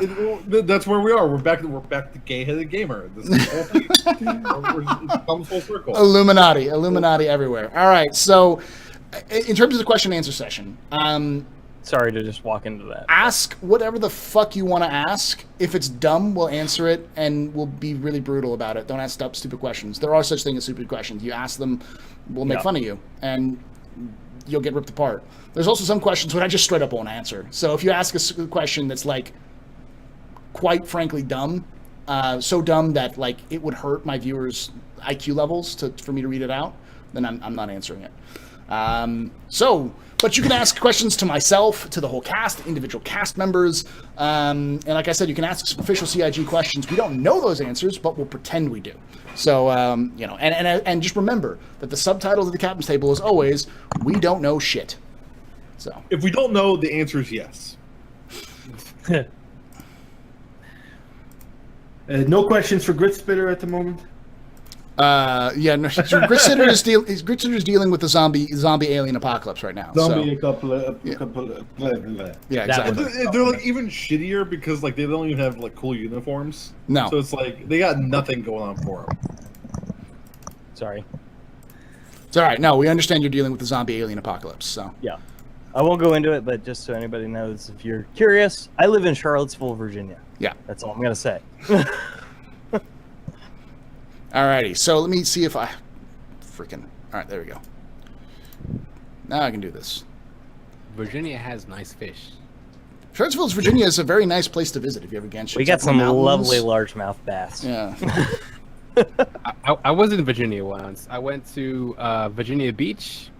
This glass of water is from Captain George's, and like I've only been to America like a couple times, like CitizenCon and this one another time. Went to Captain George's, and like all you can eat fish, but like it's not like all you can eat fish in the UK where it's like, you know, here's some fish or whatever. It's like the Ragnarok of fish. Every single fish and fish god died for this banquet of just like giant crab legs. Welcome to America. Yeah, I was gonna say, when I took Meyer to IHOP and he got like a short stack of pancakes, he looked at it and he said, "This is like 7 pancakes." I'm like, "You got a short stack?" He's like, "I was expecting 2." And then he looked at the number of like syrups. And he's like, "There are more than 1 syrup? There are 7 syrups? There are 7 freaking syrups?" I'm like, "Yeah, it's IHOP." We have a lot of problems over here, especially these days. Like we got a lot weird things going on in America right now. But the one thing that all of America is agreeing on is we fucking we take our food seriously, and we will out buffet any motherfucker. Oh, dude, Chinese buffets in America are like Fuck with my bacon. We out Chinese buffet the Chinese. yes, Like, they don't even have that. That's not even a thing they fucking do. We, like, us. We are the gods of food. buffets. Just that's American food, buffets. Next, I am the god of food. the first question is from England is my city, who asks, who of you owns a Cutlass Black? And if you get the rework in your hands, what's the first thing you're going to do? Crash it. Gray, since you're the one who actually owns it, what are you going to do? I'm not gonna fly it. I'm gonna be flying my freelancer. But that's what I'm gonna be doing. I'm gonna leave it in my fucking hangar. Look So at it. I have a Cool. Cutlass Black, and I actually traded my my referral Gladius for this Cutlass Black because like it cost no money, and I was like 3.0. Why not, right? So I will find his freelancer and shoot it to the ground. Shots fired. I mean, like, Touche. what kind of vehicles can you have in a Cutlass? Because what I really want to do is, you know how you get in the real world, you have like these like guys who jump off planes or they're like their snowboards and like go down mountains. I want to find a mountain in Star Citizen, and I want to like a mountain you can't reasonably drive up, and I want to like drive out the back of my Cutlass in like a Grey Cat or like what is it, like a Cyclone, and like just like try and survive driving down this mountain, like this really steep mountain. That's what I want to do. I have a question for you Yes. guys about the cargo mechanic and obviously personal ships within the cargo field and how they take up cargo space. Do you think it will be possible, given the size of any given cargo space, like a Starfarer, that you could possibly even have a layer of cargo, but the vertical volume is high enough that you could park a Nox or a Dragonfly on top of cargo within that cargo volume? I think that's a thing. That's a good thing to test. I don't think CIG is testing it, but you could. A streamer will run out of content in about 5 minutes when 3.0 comes out, and they will be attempting that. That's my. I'm just. I threw that out there for that reason. Great. Every fucking movable object in 3.0 will be struck. Oh. I want to So- see if I can literally park a Nox or a Dragonfly and stack crates around it and over it. All I'm going to do. Oh my all- god, you burst out? Yeah. Yeah. Oh yeah! The back and the cargo comes exploding out the Starfarer door as a Nox comes flying through it. Yeah. Set off some grenades in the background as it goes out. The pirates have killed your shield. They take out your weapons. Take out your engines. Half the crew is standing there by the door with Roman candles. Just They tear down the door. They tear down the door, and you're like, "Oh my god, just take whatever you want. Just don't kill us." They're like, "Look, we just want the money." And they start taking off boxes. Suddenly, he takes one in the middle, and there's nothing but two kitty size one weapons hanging out at him, and there's a guy just on it who's just been in there the entire time. Was it? I feel like that was a Star Wars scene at one point where they got into to a ship and started shooting like the stormtroopers as they tried to attack them from the ship. I think it was in New Hope. No, something like that. Yeah. Anyways, Like I could see Gridspitter at the back of the ship trying to push everything in. Oh, one more. I can get it in there. We saw a long time ago. We saw that video of the well, actually, it was last year Gamescom, I think, or was it CitizenCon, where we saw the Dragonfly come out of the cargo container. And obviously, that won't be in Cargo V1. But what about a cargo container in like a Starfarer with a Titan suit inside of it, and they take off and start flying around, and all of a sudden somebody's just like boom and pops out of their cargo container in a Titan get suit your in a hands off her, Starfarer you hold. bitch! Look, dude, You know? look. This is what Get people, down! For many years, people have been talking about one important subject. It's not in every ship, but it's in many ships. It's the toilet. All right, that's where you store the secret Titan suit for the ambush. In the toilet. His hands up. Oh my god! Please take whatever you want. We keep all the valuables in there. It's just an NPC with a fucking Titan suit on, just waiting. That's where I'm going to park my drones. My salvage drones are going to park in people. You have ship locked toilets. him in there. You don't even pay him. He's a fucking captain. Just so he will murder the first person. I will say the first thing I'm going to do with a cutlass is I'm going to try to pirate as hard as I can. Get a bunch of people in a cutlass, and then a couple of pilots who are there to destroy, because you can't destroy. Yes, Gray. Speaking of pirating, I'm unmuted. Didn't I just read that they're putting in locking doors, but also the ability to blow the doors off? Yep. Now? think so, Locking doors was added last week, confirmed, Yeah, but and this week was confirmed. Blowing doors Blowing off. doors down. Breaching That's is coming. That's in. real Yeah. pirating. Yep. Yeah. No, I'm sorry. Continue, Astro. I'm sorry. That just popped in my head. I'm expecting like wolf packs. This is just what I'm expecting for like actual pirates. You have a couple of buccaneers or super hornets or some fighter ships to chase down anything that's like a freelancers or the big heavy cargo units, knock them out or destroy them, and then have your guys in the side seats and the side panels of the cutlass jump out, grab as many things as they can, and start loading it in after they've knocked out the ships. Now, We also will have railgun, so I could see people loading cargo and having their crew buddies stand by. Especially, I'll go back to Starfare again because biggest cargo hold, standing there with their railguns ready to charge just in case some hickey shit happens.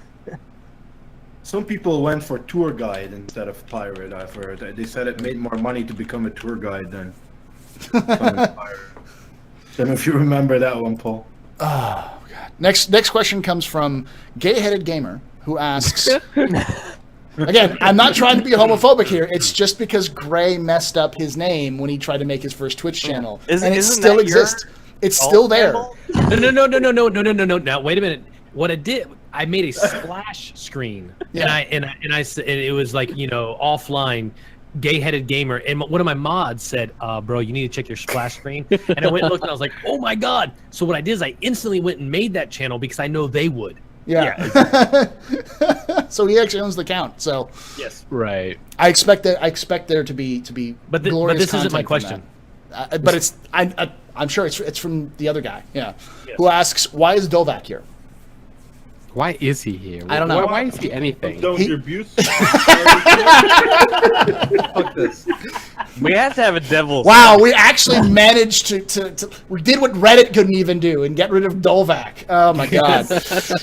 Next question. Mod destroyed. Next question comes from Mayonnaise015, who asks, with pretty explosions of current ships in mind, what future ship are you most looking forward to seeing blown up? The Merchantman. The Merchantman or a large Xi'an ship.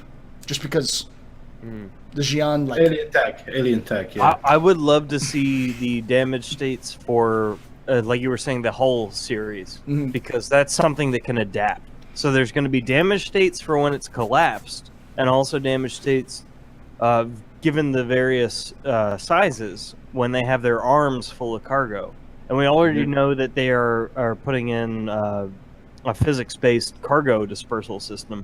That's going to be pretty wild, given the whole sea and how they operate. We saw a little bit with they did some previews of how like the cargo gets distributed. Yeah, remember that distribution. 3.0's cargo mechanics is tiny because it's only the stuff you can carry with your hands. So you're going to have one box of universal box you can manage with.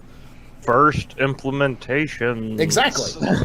Eventually, they're gonna have to introduce the like anti-grav pallet jacks and and forklifts and stuff like that to load the bigger stuff.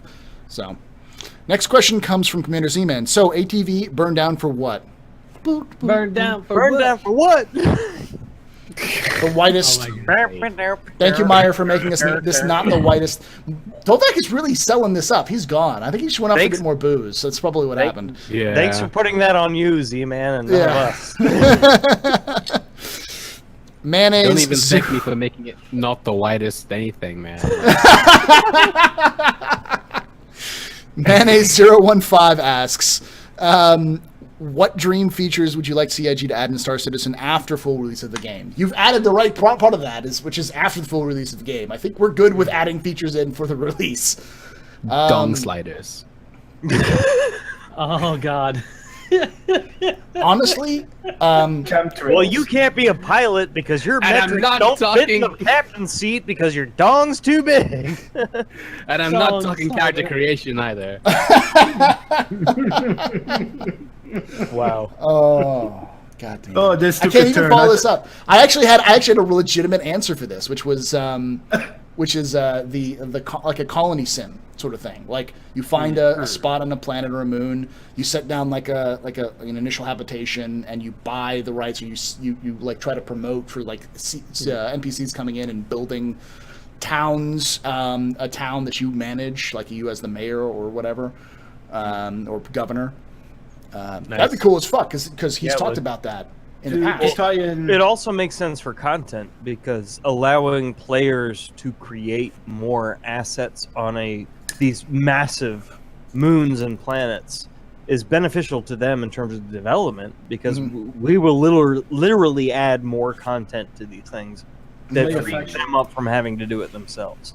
Welcome back, Dovek. Welcome back, yeah. I expect a written Apology. apology within the next 5 hours. On Reddit. I've often wondered if the pets, which were a stretch goal back in the Kickstarter, which were planned to be post-release, but now that we have procedural planets and there will be flora and fauna, if maybe they will come in sooner rather than later, just because once you create fauna on planets, that in a basic sense, that code is in the engine. Are you talking about a Pokemon feature? So, Oh no, Meyer, have you played Modern World of Warcraft? Yes, I have actually. Straight up put fucking Pokemon in Modern World of Warcraft. I know. It's incredible. It's amazing. If no one knows, I for one look forward to bearing Pokeballs. Two expansions ago, they straight up put Pokemon in the game. That's actually an interesting thing to bring up because one of my issues, I was an original, not to totally get off topic here, but I was an original WoW player back in Vanilla WoW, and I've played up through most of the expansions. Yeah, I'm sure all of us are, to some extent or another. 9 years of my life. But it's an interesting correlation to Star Citizen is that most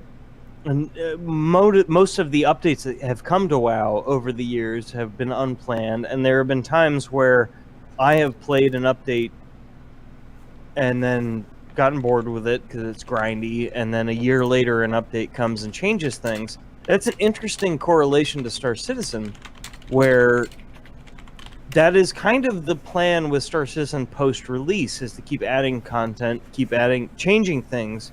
How they will handle that to the extent that it won't... My issue with going back to WoW is that every time I tried to go back to it, so much had changed that I was completely alienated to it. And also, that was my problem with Elite too. It's like Elite has the problem where the base version of Elite is good, but then they've added more things on to make it better. The problem about adding more stuff on it is if you're not a hardcore Elite player, you're left in the dust just trying to start off in the brand new. The big things with Star Citizen is that so it'll be interesting. Like Vanilla WoW and Star Citizen couldn't be farther apart from each other as far as design, I guess. Oh, in so many ways. And then many ways. And then the other element economy and everything. Star Citizen is kind of structured in a way that it's you're never really supposed to do everything. Exactly, and I think that's the difference. Yeah. Exactly, like you're saying. Yeah. You would never say you haven't lived a full life because you haven't done everything there is to do in the world. That'd be crazy, right? It's the difference between those two is that with WoW, it was adding new mechanics. Where the way Star Citizen is built is that the mechanics are integral to they don't dictate what you can or they don't change your way of involving yourself in the universe. no, they I just agree. add to it. But Once WoW you have was these, like like, it changes lockdowns, how yeah. you interact with everything. Once you have discovered these yeah. basic mechanics of Star Citizen. Sorry, I didn't mean to you throw could, the captain stable you into could it. leave. You could leave for 6 months. It's and a- go back. Yeah. It's the problem. The problem is that it's a good discussion to have only because in long-term planning, CIG needs to make sure they have that in mind. Exactly. It makes However, sense. as CIG Sherman says, Sherman said he was glad he left before Battle Pets, but that just proves that we have a lot of Blizzard veterans who work for Star Citizen because Blizzard has an office in Austin. It also has an office in LA. And guess Battle Pets. They have people that have don't want battle pets. dealt with we that. have people who've worked for Rockstar.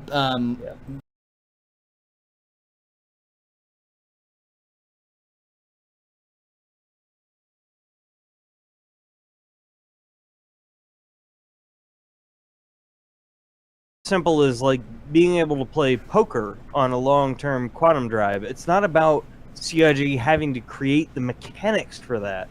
They're building a game where they're creating the back end to this game that allows that to happen emergently without them having to spend dev time literally creating a UI that's a poker UI. It's instead creating a UI that allows you to interact with the environment instead of a specific gameplay programming. If that makes sense. Let's move I'm on. sorry, I'm let's, drunk. I'm having a crazy day. Let's move on. Yeah, let's just.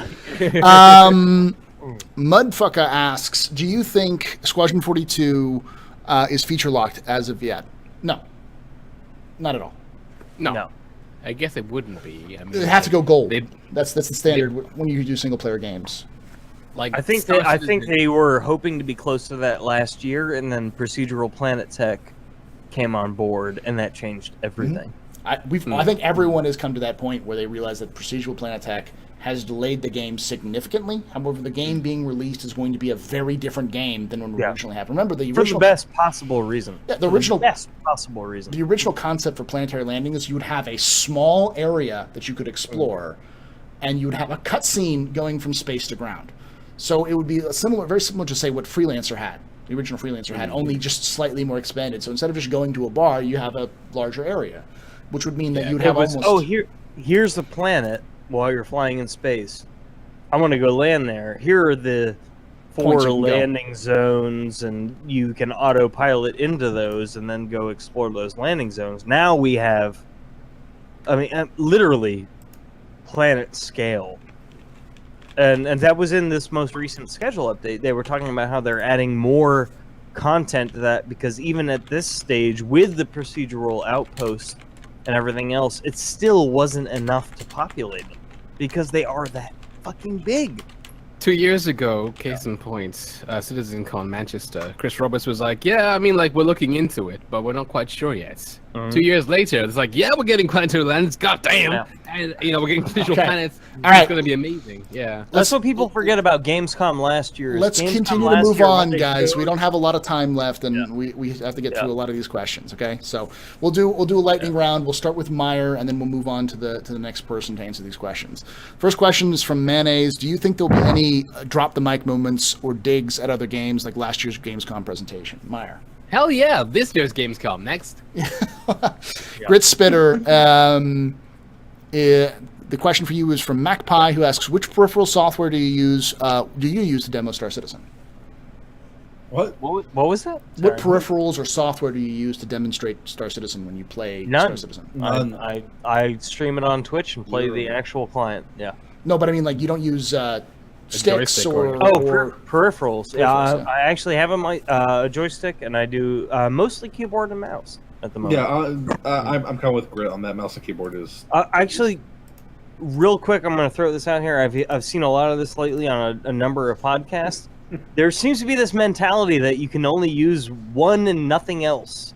Oh, yeah. Star Citizen is built in a way that you can literally have it sitting on your desk and fly, Yeah. get out of your ship and use a keyboard and mouse or a controller. I'm waiting. My I'm waiting for subjective someone to use the favorite. Donkey Kong controllers That's for, it. for You flying. literally Yeah. could probably create a macro and use fucking whatever. Yeah. All right, so this is a perfect Have you seen this, the Twitch stream? this is a perfect question for Gray. Any tips on how to lower your expectations? Yes. Play something else. Yeah. Yep. Play something else. Play something released and have fun with it, and just walk away for even if it's for a week. A month. My God, just walk away. Uh, Don't lessen your love. Just walk away. Go to That is Kickstarter my and just issue. browse. All right, That is I'm- my Mac- that is Mac- my issue. Is that in the nature of time, we're going to skip this next question, Magpie, and move on. But yeah, there's no reason to do that. Yeah. Tavarin Priest asks, I'm not going to say this, Meyer, because it's totally not a Meyer question. Squawk. Totally not. Do you think that render texture will allow us to see other citizens' HUDs and Moby glasses live, etc.? Bach. Yes. Soul, We're it's your already question. there on that. Like that literally that happens in a limited form in the current build. I would say that is the intention with the first implementation. There are, and we've talked about this in the past, eventually there will be add-ons to that Moby Glass, just like your ships, where you can This was Soul's specifically have a... This is Soul's question. Soul. Oh, I'm Sherman sorry. just answered it anyway. Chat. Yeah, what I think is that we will see something, but it's never a definite view of what they see. You will just see some Right. light or something. You know what I mean? That's what I think. Right. Yeah. Matt Sherman just actually answered in chat that no, it won't. So Okay. we got a from the horse's mouth. Thank you, Papa- thank you, Mr. Sherman. Papa Dovak, your question's from Tavarin Rogue, who asks, what do you think will be this year's Gamescom big reveal? The 600i. Honestly, I'm not expecting anything more than that. This is gonna be a concept sale. I mean, Mining. It's far as far as like a reveal as a new thing. Concept ship. Okay. Next question goes to myself from LBOM, Little Bit of Madness. What type of cities do you hope to see on planets? Big one, small one, some as big as your head? We're going to see lots of different types of cities. We're going to see old cities, new cities, red cities, blue cities. We'll see just variety. I expect full variety, especially from the palette they're working on. It depends You know, on when we something see to their say. procedural city tech they're working on, which is very possible we might see at Gamescom. Yes, Meyer? You know those clubs in Mass Effect? Mhm. Like, I want that. You know, I just want a place to loiter. A place, yeah. Yep. Just a place shepherd to shuffle. loiter. Just shepherd shuffle. I think that's what bars are supposed to be. I mean, like even back in like 2012, like day one, back in the day, they were talking about like just landing zones, like procedural planets were a thing, procedural landing zones were a thing, like all this stuff like wasn't a thing, but it was just gonna be like you can go to a bar. Like that was the thing of Freelancer. Like that's where you idled in Freelancer. Like Yeah, So, yeah. Tavarin Hey, Cardinal Kappa Pride asks to Meyer, Subsumption in 3.0. We've seen big hints in Bug Smashers and German Mags, etc. Screech. I don't know. We've seen in bug smashes and stuff, like in the little like debug thing, it said subsumption whatever, and in the Gamescom magazines they showed screenshots of a crew being all buddy. I don't know, maybe 3.0. Grit Spitter, the question for you is from Little Bit of Madness. If you could improve one big thing in 3.0, what would you like to do? Improve something in 3.0? Mhm. Oh, wow. I think the question is like, what would you like to see improved in 3.0? Yeah, answer's what would I like? Yeah, honestly, Dova, networking. Networking? Yeah. Gray, I think that's where we are right now. Yeah. That's the main thing, really. Gray from Tavarin Body me. Pillow asks, career foolish humans. Ahem. Twerk 17's body pillow. How long do you think it will take to find the big one kind of wreck in 3.0? One day. One day? It'll be found the first day. oh yeah, it'll be found instantly. It'll be found before it gets out of PT. Yeah. I will throw into that. I don't think it'll be the first day. I really truly think people are underestimating truly how You large can see the it from gameplay. space, though. It's like Do you remember? Right, Do you first remember? day. No, but I I remember Meyer. Well- I remember Meyer Well, actually said, found a They threat. said see it from space, but see it from space it's relative to the LODs, and whether you're in like a high atmosphere or way out in space, I honestly think, I really do think people are underestimating really how big these planets. But And then they're Grit just Spitter. moons. They're just Grit moons. Spitter. Yeah. But do you I'm remember gonna in double Call of down. Duty? Call of Duty, they had those 1 in 10,000 animations for reloading. Like I say almost by all day of them 2. Day 1. Yeah. Day 2. Day 2. All right. I'm not saying it's going to be weeks. I just don't. I think people are underestimating I'm gonna double truly down. how large this First game hour. space is. First hour. I'm doubling down. I was gonna say that First too. hour? It might be the first All right. hour. All right. Next Dolvac, question. I'm betting you a Nox. Next Outside of 24 Oh, hours. next I'm in. question. I'm Let's in. do it. I'm in. All right, you've I'm heard in. it live. Let's do it. I'll take the action. We're All good. right. I want Done. Soul. Somebody clip this. Yes. I don't care if it's 24 hours and 3 minutes. I Nox think or- it's, Nox or I think Dragonfly? people I'm are in. underestimating how truly large the game space is going to be. There may be shit all in that game space, but it's big. All right, so Soul, your question is from Uber Nerd, who asks, what do you think about Chris Roberts' explanation for the uniqueness of Star Citizen's use of render to texture versus the rest of the gaming world? Worst question for me, because I'm not that technical. I'll give you a different one because it's a dumb. Sorry, Uber Nerd, but no one cares. Like, Stupid. Open there. it's a good question, but at the end Why of the you do day, this, Uber? Why you do this?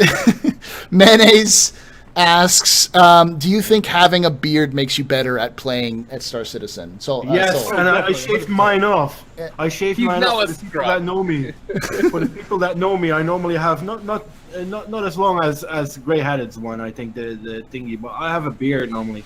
I'll Fu play Manchu. worse. My dogfighting is worse, and I'm already shit. So this is for Papa Dolvac. Should there have been a 2.7, a 2.8, and 2.9 before 3.0? I mean, Yes or no? Like, that's impossible to answer. So It's just a number. Like, should there have been? I mean, it would have been great to have a patch in the past 9 months, sure. But it's impossible to quantify that because it would just be a half step to 3.0. So and also we would have exhausted it anyway. So it's essentially means something. So this next question is actually for me, and it hits on me for the rotation anyways. From Biohazard. Astro, can you confirm I am your only Dutch friend? Yes, you're my only Dutch friend. What about me? What about me, Paul? You live in the UK. Yeah, okay. Yeah. And Gamble is Dutch Canadian, so he's not technically Dutch. So that's how this works. I'm going on technicalities. Goddamn Norwegian Mounties causing problems. Next is from Meyer from ET828. Did Chris sell his last game? He did that before he's finished. This is what I'm afraid of. No, he didn't. No, He was He's an asked- employee for a publisher right. for the last Freelancer. game. That is the whole point of Star Citizen. The only reason he got back into this was that He had control. I'll he give you, hates Not like having publishers tell him you can't do this. It's going to take X amount of money, X amount of time, yeah. and they Meyer? will say no. Meyer, your question. it's not like a month, 2 months, a year down the line. Chris will be like, "Oh, fuck this," and just run away. See, It's his project. It's not like he's an employee for somewhere like Grit and Astro is saying. I mean, this is his thing. It's not like he's going on to do other things because it wasn't his thing to begin with. This is his thing. Star Citizen is without a shadow of a doubt 3 Guinness World Records or whatever down the line. Chris Roberts' magnum opus. He's not going to do better than this ever. Ever. No. This is his thing. No, that's the whole point of all of this, really. And I grew up. I know I got a baby face. I'm almost 40 years old, believe it or not. I grew up with the early days of PC gaming and the Wing Commander games back in the day, especially when we got into Wing Commander 3, when they started introducing live-action cutscenes. The thing with Chris Roberts that people need to realize, yes, he's a human, he's not perfect, He has high ambitions, but even back in the 90s, when most people were not PC gamers, at best, most people were Nintendo gamers. He was creating PC games that pushed the envelope of PC hardware and what they could handle. I had to buy a brand new computer for Wing Commander 2. Yeah. I had to buy a brand new fucking computer. The entire reason he left that genre to go to Hollywood and start working on that is because he built up connections, because he was fortunate enough way back in the day. I honestly, I personally don't know how he pulled this off. Back in the mid-90s, got Malcolm McDowell, Mark Hamill, John Rhys Davies, fucking what's his name that played Biff and Biff Tannen and the Back to the Future. Back to the Future movies, yeah. Got them to agree to do a video game live action capture. It's actually really interesting. The story behind when Mark video games didn't. He lived next door to Mark Hamill. Yeah. Mark Hamill played Wing Commander. Is that what it was? Yeah. Was a fan Like Wing Commander Commander 1 so much that he like I want to be in Wing Commander. And this Mark is back is in the still day when super big. PC video games were like just not really any kind of zeitgeisty cultural thing. He managed to pull that off back in the day. He's a programmer. He knows what the technology is capable of, and he always pushed the envelope back in the day. And his biggest detriment was having to deal with publisher. And that's the whole reason he even did any of it. Yeah, the only reason why when he worked at Origin, a lot of he talked about how it was a very positive experience because his publisher was his boss, who he liked. So at Origin, so that's a huge difference. Anyways, and that's why he went off to Hollywood. Moving on and to left gaming. To I think it's Grit. Grit. Oh god damn it. Tom Reckner asks, how comprehensive, and try to be short on this one, how comprehensive do you think the martial arts fighting will be? I'm guessing he wants to know the martial arts fighting at launch. So this is something I actually didn't know much about this, and then the lore post came out, and they were talking about like brawling pit fighting on certain planets. I don't think do any of you guys know anything about melee combat besides like sneaking up behind somebody takedowns? Yeah, we really don't know anything about that's all we've seen, apart from him saying that he didn't want it to be like For Honor, in that like that's too much fidelity. However, he wanted it to be something along the lines. Oh, well, here you go. Yeah, well, I have. You said fidelity. Since this was addressed to me, I'm going to bring this up. I did see a lot of people talking about this and bitching and moaning about something like Battlefield 1, the new Battlefield, where you can run up into somebody's face and click a melee button and kill them while they're trying to shoot you. It's not like that, because we heard a long time ago, and again, communication breakdown. We haven't heard any updates about this. It used to be, we'd heard about it a long time ago, that it was about stances. And you're not going to be able to run up into somebody's face and do a takedown, because if you're in their face, Rugby they can tackle. see you. You're on their radar. And if they manage to take you down, it means you suck at shooting at them. So you can't stealth kill somebody if you're coming right at their face because they see you coming. It is going to have a level, and we don't know because CIG hasn't really told us about this in a long time. But it is an issue of it's about stances. It's about being undetected and sneaking up behind somebody to do a takedown. The takedowns aren't like Battlefield 1, where you can just somebody shooting at you, run right at them, you get within a certain range, and you can hit a button and fucking stab them in the neck. Let's move on to the next question. That's not how it's going to work. So. GHG. GHG asks for you, GHG. Oh, I'm asking myself something. Yes. Deception. Can we downvote Dovak's mic? Yes, the technology was about a decade away, but I think they had a breakthrough. I just off the phone and confirmed it. All right, so this is another question for you, Gray, just because that was a troll question. Anonymous Hippopotamus asks, how do you feel about CIG hiring backers to work on the game? Do you think they favor backers over more qualified non-backers? No, they're hiring qualified backers. That's the beautiful thing. If And there's they're a hiring backer that passionate. has qualifications. I know 3. Go ahead, Gray. I was gonna say, they're hiring backers that are very qualified. The guy that was on Reddit doing lighting, it was amazing work he did. They hired him. You've got people that have been in QA before. They're just moving right in. Plus, they have a passion for the game. So why not get someone that's passionate and qualified? Yep. There are plenty of backers that's what you need to that see put now. out content that have applied and not been hired. Bless you. It's whether or not you can fit their paradigm and what they're working on. Soul, this is probably a good question for you as well, since you also do the Addicted podcast. Who a man without life asks, will you be using Discord video for your future streams? If it's good. If it's good, if it exceeds, which is not very hard, the quality of Skype that we use at the moment in the Addicted podcast, then yes. If not, then we will be using different. Yeah, if it's better than He Zoom, said which is that, what I Jake. use now, then yeah. I mean, because we already use Discord for audio, so why not? Next question goes for you, Pavlovak, from Zoldus, who asks, what are you guys doing for Gamescom? I'm going. I'm gonna get fucking trashed and like just observe it and probably send some very mean-spirited tweets to people. Not like CIG devs. I'm not gonna fuck with CIG people. I'm just gonna send it to like Paul. Yeah, he's gonna send me shit posts.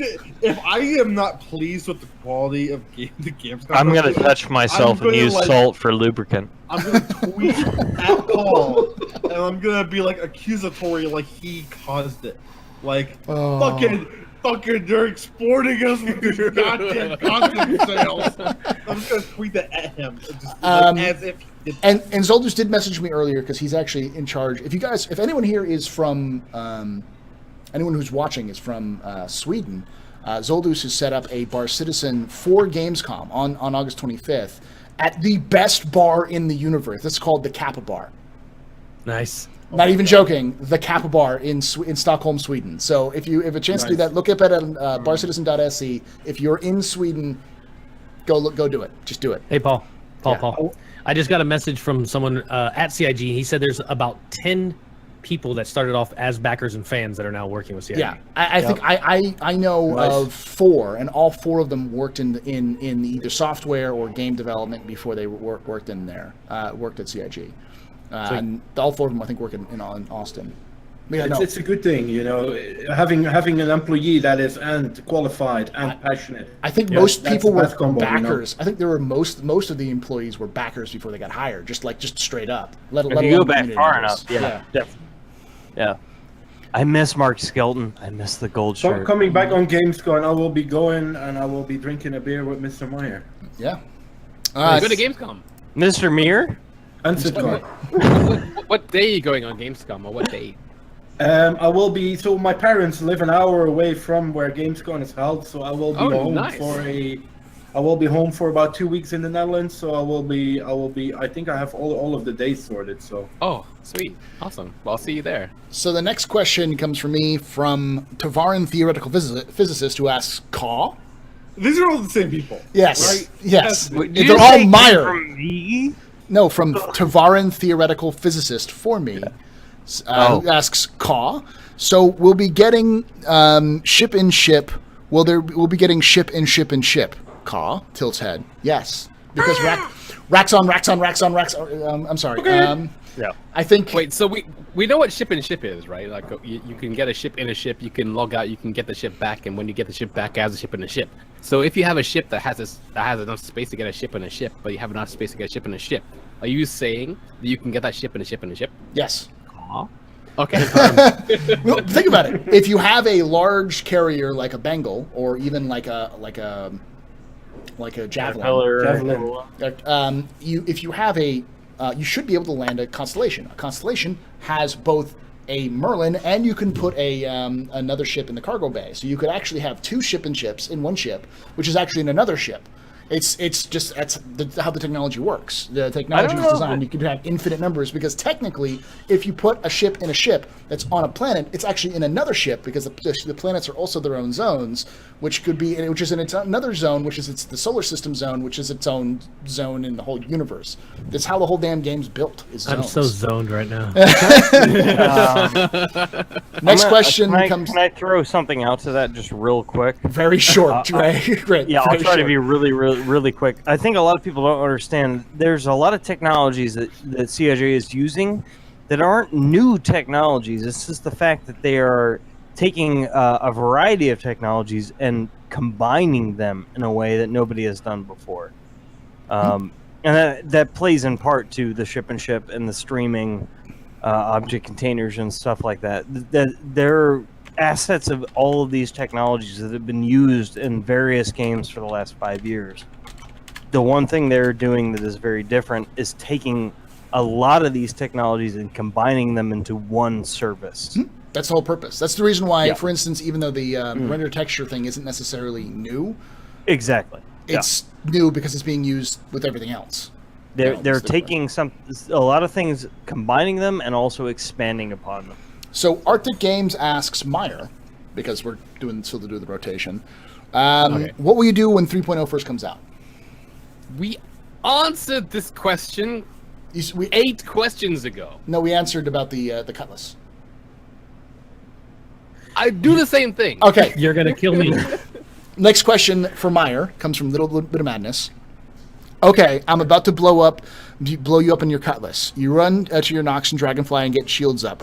Will you survive a ship blowing up around you while you're in a vehicle? Depends on the vehicle. It depends on how CIG makes it work. Because right now you can be in a Starfarer and you can be like in the crew walking around. It can blow up and you can be alive. If they make it so that the surrounding explosion actually kills you, then you die. But if they make it so that you're inside a vehicle and that protects you, then you won't die. If you're in a Nox, you will die because it's open carriage. If you're inside what is that thing? The Ursa. Yeah, you might not die. I think I asked the question as a Teverin last week. I mean, I think a Teverin asked the other week that if you were in a rover and you were in a constellation and it blew up, because the escape pods aren't scheduled to work.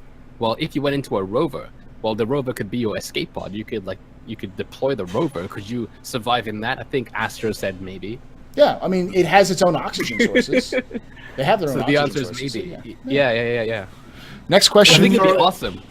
Next question. For Meyer's shooting skills, you will survive. But for Madness, sorry. Next question. Don't diss Madness. Madness actually won BritainCon's Gladius. Yeah. Because there were no better players. I was too busy casting, wasn't I? Yeah. Anyway, Grit. This question's for you from Tom Reckoner. Even if you aren't a pirate, would you attack Santa Claus if you saw him flying around Star Citizen? Yes. It depends on if he calls me a hoe or not. Good. Cubed. Next question comes from Gray. Interpret that, given the nature of the fact that he says ho a lot. BSA Captain Sparky. This is for you, Gray. He asks, is the Gladius getting weapon size upgrade? Will Item Port 2.0 allow customized components in 3.0? Those are the two questions. Well, component customization, yes, but is it getting a size increase on the weapons? I don't think so. I don't think they've said anything about that. We don't know. Yeah. Can I throw something out there for that? That is one thing I would love to have a more intelligent deep dive into. Because all of a sudden there was a change to basically upgraded weapons and how they're essentially the same weapon, but you can upgrade them to tier 2, tier 3, and visually they change. We really haven't heard much about what that entails in terms of their stats or anything like that. It's just visually, it's been. I think, and I kind of hope that's a weapon-to-weapon kind of specific. It's very specific, but we really haven't heard the details of it. Just the visual representation of it. Yeah. It's been, here's what's in such and such size 1, 2, 3, and it's essentially the same weapon, but larger, and we really haven't heard much about that. I would love to hear more about that. The next question is specifically for me, so I'll answer it, and then we'll bounce it back to Soul. Let's do Gray. because Gray didn't get to answer that last one pretty well. For me, it's regarding your old talk about pirating, aka space pinatas, and the removal of docking collars. Do you feel that the new board breaching mechanic is a good compromise? I can't see the full question. Due to salt/flack from the community, or a half-assed solution due to salt flack from the community. I think it had to happen anyways, because eventually we're going to have to blow the doors off or hack the doors, But I mean, space pinatas aren't bad. I don't want it to be space pinatas forever. Having a reliable way of knocking a ship out and boarding them, we won't see it in 3.0, but I'm hoping we'll see it closer, in a future patch. Next question for you, Gray. Zoldus asks, getting 3.0 almost a year later, do you still feel that the only 3 planets is enough? It's not 3 planets. Oh, sorry. First off, it's not a year late. I wish people would quit saying that. There was no definitive release date for last fucking year, so get over that bullshit. And nobody believed that anyways. So right. But no. This is still my dream game. So whether it's whether it's next week, next month, or next year, or the next 10 years even. Yeah, it's my dream game. So no, the hype will. I won't be physically jumping around because I'm getting too fucking old. But it's coming, and I'm still excited as fuck for it. That's all. Well said. Well said, sir. I mean, Dolvac once referenced the pledge. This stream. Well, on the pledge, they basically say that we will not be beholden to a publisher's set date or financial time frames. That's exactly it. Yeah. That's the weird. That's the weird. And that's honestly that's the disconnect. That's what makes it so hard for them to decide what to put forth. It's what makes it so hard for the less invested backers. This is unmapped territory, and for a company to be doing this, not let alone a AAA game, 2 AAA games being developed in tandem. And it's they're gonna fuck up. We're gonna fuck up. They're gonna fuck up. Yeah, it's gonna be a bitch. The pledge specifically says 2 different things. We will not be beholden to the things that a publisher brings to the table, the negatives of you have to release this here, now, and there. There's actually, I don't really read Kotaku all that often, but there was actually a really good Kotaku article a few months ago about Mass Effect Andromeda. Yep. It's about how the fuck that game came to be and the things in the background. And they actually did some really good research where they talked to people. And essentially that game got remade. Mm-hmm. Several times. And it got remade. It got remade in about 9 months, which is you could reference the most recent, and this is very up to date. The most recent, what just came out yesterday, the update to No Man's Sky. All right, so and all the drama that went through that. That's the difference between having a publisher telling you what you can do and taking the time to do. I know that Gray has to go because he actually has to do Not So Sober Saturday. So you need to tune back in if you guys are here to Not So Sober Saturday at twitch.tv/grayheadedgamer. If you hit ! pod follow, you'll see his link in there. That's going to happen a crossover. Midnight. Who's that? Midnight at Eastern, right? Yeah, midnight Eastern. So what guest are you having on? I'm gonna have the wonderful Fair Salt on tonight. The salty Oh, Fair. nice. gross. Australia. Oh my god, great. I think you should just combine I'm this. sorry, Astro. Just I'm segue sorry. into all of us. Astro, I'm sorry, but so great. You're having Australians on now, but you haven't had me on? That's just... I'm joking. Because you're so fucking famous. I've been talking to your publicist for months, and he still tells me he'll talk to you when he can. He's a very busy man. Mr. Meyer is business, sir. Please step back. Yeah. So great. We're gonna have to say goodbye to Gray, but thank you so much for hanging out with us. Yeah, guys, I I have had to not fun. sleep so I can catch it. Graham, Have a good day, I'm man. going to harass you. We're done. If you're awake, if you're still awake, have at it, Bubba. Right, man. I can't go to sleep. The neo-Nazis might attack. Oh yeah. Hi guys, we'll talk to you soon. He'll be up all night with a pitchfork sitting You in have front of the no window. idea. You have no idea. Send fire my love, dude. Right on. We'll talk to you guys soon. But You no, have to kiss him. the thing we were talking about a second ago with like the whole balance between, like, hey, we don't want the negatives of a publisher. The thing is, a publisher is all negative. Like, people got in their heads maybe like 4 years ago when Kickstarter was at its like height. They're like, publishers are bad and shitty because we want good quality games. To be fair, publishers have been are kicking. responsible for making games exist a lot of the time. No, Yeah. well, they're shitty, but that was the norm. So yeah, it worked. exactly. No, absolutely. Now everything has changed, and People demand more that's the nowadays. rub. That's really the rub of it. Is that, and it's finding that uncharted balance. territory. Yeah, And exactly. like, in They the have same to- pledge, Yeah. they say like we're gonna give you the backers the same respect that we would give a publisher, right? Like with information, with like we're gonna give you all this information. We're gonna be open with the development. We're gonna give you all this stuff like we would give a publisher, like we would be obligated to give a publisher, right? Well, it's a bitch and because finding that balance Hell, of like not even- being tethered to them. Even It's a bitch. Well, I was It's going to the- say it's this. Even EA, the reason why EA exists was because it was the United Artists. If you remember United Artists history, which was a film production studio founded by actors, so that they could say, they said, hey, we're going to make, and directors saying, we're going to make a studio that actually gives a shit about actors and directors and focus on that. EA was the same way. It was a development studio created by actual producers or like production managers and developers who brought in other companies as a kind of way.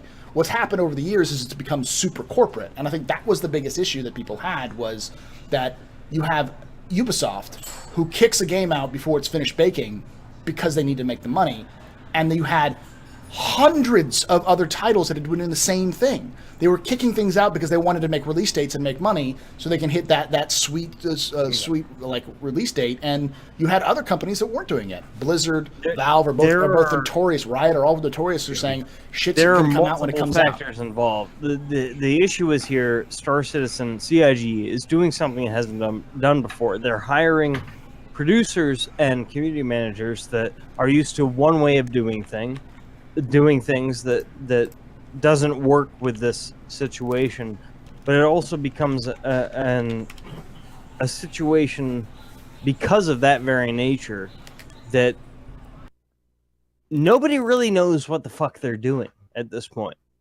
This is all untested waters, and to be that exposed, if you go back to the beginning of this project, there's tons of early access alpha projects going on right now that are leaked to the public or published to the public to buy into. But honestly, for this level of detail, this situation that we are in, Star Citizen kind of got that ball rolling, and it's untested waters. You're just kind of fucked, really. It's however we communicate with them and they communicate with us. But All right, let's move on to the next question, which is for Soul, I believe. Which is, so he asked for the all cast members, but I think we can all agree on like one small thing for this one for everybody. Which of us would win in a Beggars Canyon Nox race? So what? If we were all to be in a Beggars Canyon style race with Noxes and 3.0, who on this cast would win? Me. Meyer, probably. Yeah. Probably. Come Meyer. on. I don't trust Meyer. I wouldn't win. I'm not that good at we'll flying. be sitting around I am a like- crazy flyer, so I will do something like I'll find the only jump in that canyon and do the jump and do a spin and then blow myself up because that's how I roll. I just park on top of a ridge and be like, "Wow, that looks sexy." So the next question is, I think I would be sitting next to Brett with a Budweiser looking at Yep. it. Cheers. I don't want to get involved. I just want to watch. next question I'll is go for full on Waluigi. I'd win. for Soul. We'll have this one for Soul. Headclot asks, do you think that CIG should communicate stuff that we do not want to hear? You know what it is? Oh my god. You know what it is? You can never please anyone. That's the rub. Everyone, That sorry. is exactly Everyone. the rub. Yep. And some people want to hear technical stuff. Some people want to hear design stuff. Some people want to hear art stuff. You know, I say they need to keep doing what they're doing, and that's making a great game. And what they communicate and how they communicate, I do not give a flying fuck at the end of the day. As long as we get something nice at the end of the ride, and it's for us to theory craft about it. As long as we can keep theory crafting about things, it's great. I sometimes think to myself, what if Star Citizen releases things like this, what we're doing now and what we're doing on stream? I'm really going to miss that. You know, it will be completely different, Or the same. It's exactly what I said earlier. It's the issue of pandering to the vocal minority of naysayers versus the silent majority of people that kind of get it and get this isn't going to happen tomorrow. And So what was the question again? The question was treating us like the lowest common. the question was exactly, specifically should they communicate if we don't want to hear something like bad news? Should they tell us bad news? of course, they I can think- if they want. I think the issue is I that think they're they obligated don't. to. I think the issue is that they don't until it becomes an issue, and then they come up with reasons why it's an issue instead of just saying, "Shit, this didn't work out. This is an adaptive alpha. We're doing shit that nobody's ever done before. I completely agree with you. We got to keep pushing forward to fix this." And instead of doing that, there's a lot of bullshit, smoke and mirrors, and whether it's and I'm not saying it's intentional or not. I think it's just a disconnect. You have to remember, It's hard to fail. Yeah. It's hard to Yeah. fail. and you have to remember it's harder to the admit it. information. Well, fundamentally, what it comes down to, the information we get from them. These are people. We're all humans. It comes down to the fact that they see every bug, every advancement, every meeting, every day. Those developers, and in their mind, they see one thing. It becomes harder and harder to relate to those of us on We're the seeing nothing. outside that Yeah. don't see that. Meyer? So it's hard to know what to say, what not to say, because in their minds they see this is done for 3.1. They see this is done for 3.2. They see what's coming, Meyer? but they don't realize what we know and what we don't know. Go ahead, Meyer. I think it boils down to what Dolbach said before, and my response to him is that Dolbach thought that before, like, you know, well, he still thinks right now that like CIG is treating us like we are Joe Blogs, like we're anybody. But it's not like they think that we're anybody. It's just like they've seen from experience time after time. I can count 4 different times where like confidential material has gone to the ETF or whatever and has been posted onto things like Reddit or whatever. I feel like They're paranoid. It's That's why I do not give you any information anymore, Dolvak. at this stage, it's not even paranoia. It is just learning from your Well, mistakes. Yeah, that was what I was Not trying to paranoid. say. Well, that was Well, what I it was comes trying to under say. It's a forest for the trees situation. Everybody that reports to us through ATV, through happy hours, they see the shit day in, day out, 24 hours a day, every time they go to work. We don't. And it's hard to correlate that. It's hard for them to put themselves in our shoes. Also, what matters and what not matters. Like Yeah. if someone could be working their ass off to make this pan look fucking fantastic in the in the settlements, but no one gives a fucking shit about your pan, bro. However, there will be that one dude who really gives a shit about that. That's the problem. The little details are important. Even if Like, it the really thing matters, too. Even if the tech behind it is something that affects everything else. Yeah. But it's all a breakdown, and that you have to imagine people that go to work every fucking day. They see everything that's going on beyond 3.0, beyond 3.1, beyond 3.2. They're working 8 to 10 hours a day. They don't realize those of us that have all the time in the world to just scour Reddit, scour ATV, nitpick everything. They know one thing. It's a forest for the trees situation, where even in their best intentions, they may put something out to us that they, in their mind, based on what they see day in, day out, is groundbreaking, is something they don't think we know. And then we get it, and we've been starved for 6 months, but in their minds, they just don't grasp that, because they see it every day. To What's the that? thing you were saying a second ago. Yeah. About like it's like a learning experience for them with like they see confidential information be posted to Reddit and stuff. That was kind of our thought with the recent change to the Reddit rules where we decided that we are no longer going to enforce like Evocati NDA stuff, and it wasn't as much of a like people have a right to this information kind of thing as much of like this is so impossible to enforce that we if we can't do it right, we're just not going to do it. Period. Because it was always going to be like things are going to slip through, and then we kind of have like a general rule of like if something takes off to the point where like the people clearly want it and it gets like to the top of the sub, even if it breaks the rules, we're not going to remove it, right? Mm-hmm. And things have done that in the past that are like Evocati stuff because it's like, oh shit, we looked away for 10 minutes, we looked back at the Reddit and like fucking like, hey, here's 20 minutes of Evocati footage is at the top of the Reddit, right? All right. That's just happened like in the past, and so we feel like Sargeras we're just not gonna. mentioned me. Yeah. It's the same. It's what I was talking about earlier. It's this paying way too much attention to the naysayers instead of just fuck the naysayers. Just do what you used to do. Usually, when something Let's move gets on, leaked, guys. the We've reaction talked. is- We've the beat reaction is we positive. beat this horse so fucking hard that it's. I want paced to at beat this it point. more. I want to beat it till it knees. I want to This- beat it till I can see the hooves.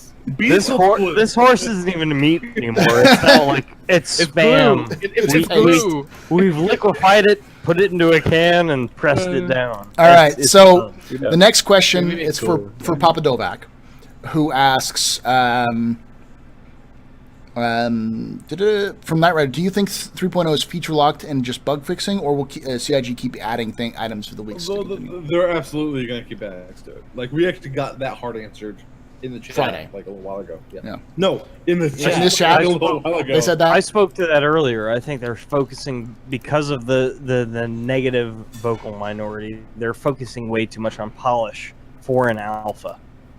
I would tend to agree with that. Yeah, where the majority understand that it won't be perfect, but they are I think pandering they feel- to I the think they feel vocal obligated. minority. I I'm think they feel taking- obligated to. I'm taking two questions because this is a troll question. Mayo is best lube asks, have you dabbed for Jake Paul yet? We already have. You missed it. You should feel bad because we dabbed on the haters. It's dab o'clock. Tip top tick. Devoted Kekastini asks, why do CIG why do CIG keep employing members from Test Squadron? Why don't they employ Meyer? He could model hats or some shit. I don't know. Don't hire Meyer. The fans a refund the day that happened. Do not hire this man. He's a menace. He's a fucking menace. Hello, citizens. My name is Meyer. Meyer is UK community manager confirmed. Community manager. Meyer has all the release information and Gamescom information. It's all hidden under that hat. Yeah, the hat is holding everything, all the information. Secret What it code. is, citizens. I will buy an interest for someone if they steal Meyer's hat at CitizenCon and mail it to me. I'll keep you to that. Interest bounty right now. I am completely serious. If I get that hat mailed to me, Is this like a fluffy when people stole we stole Maya, we need to Baron's talk after this. Baron's fluffy and started passing around to different people? Zoldus. All right. Sorry. Astro. I would like to make a counter bounty, and if anybody was to steal said red Kangol hat, if anybody was to retrieve said red Kangol hat, I would buy them a drink, and we could co-stream once or twice. There we go. I'll buy you a hat. I'll give you a replacement hat, the interest, and a drink. So, next question is for Meyer specifically. Well, because we're moving around the circle. Nerd Council asks, what do you think of the Evocati feedback being used for gameplay changes and balancing? Well, I mean, that's currently what's being done, and I think that's not really an issue because the people who they actually get for the Evocati test flight actually give a shit about beta, alpha testing. They're the guys That's who go in why and they make are the Evocati. spreadsheets. That's why they play the game. You know, like Exactly. That's why their meat is comprised of raise avocado. your hands. Who's played Star Citizen in the past 2 days? By the way, Matt Sherman, Agree, 100%. Sorry. I'm just playing devil's advocate. Great. For those of you guys who don't know where Gray went, he had to go set up for Not So Sober Saturday, and we only scheduled for 2 hours because I'm dumb, and I think that people don't want to talk about Star Citizen for 3 hours. Apparently they do. But we're almost done. So next question is for you, Grit. Oh God, it's from Zolder's too. Can we get any more drinks for Grit Spitters? He's just slurring every other word, not every word that leaves his mouth. Oh God. Oh no. Oh! All right, Oh, no. that was a bad decision. Soul, your turn. Tavarin My Armor. mouth tastes like bad decisions and regrets. Welcome to the 6-hour captain. No, not you to drink, Soul. I'm saying Oh, I you have the thought you next meant to question. drink. Oh, Tavarin Armorer asks, Scree lays egg, size 1 guns on spaceships currently suck Banu butts. They seem to be, they seem like they'll be awesome on ground vehicles. Do you think they'll buff all spaceships to size 2? Scraw hatches egg. I think for each, and I said this I think on the Addicted one before as well. There will be fights in between ships with those size cannons. You know what I mean? There will not always be a size 3 versus a size 1, or multiple size 3 versus 2 size 1s. I don't know where they are in when it comes to weapon stats and buffing them. We haven't heard that. Well, it all depends on the systems for tweaking subsystems. If you have the skill to take on something and manage and work well with your crew, Exactly. Yeah. and that's I said it we don't before. know. The thing we have to remember, like we can't forget that at the end of the day, an Aurora is not supposed to be taking on a Vanguard.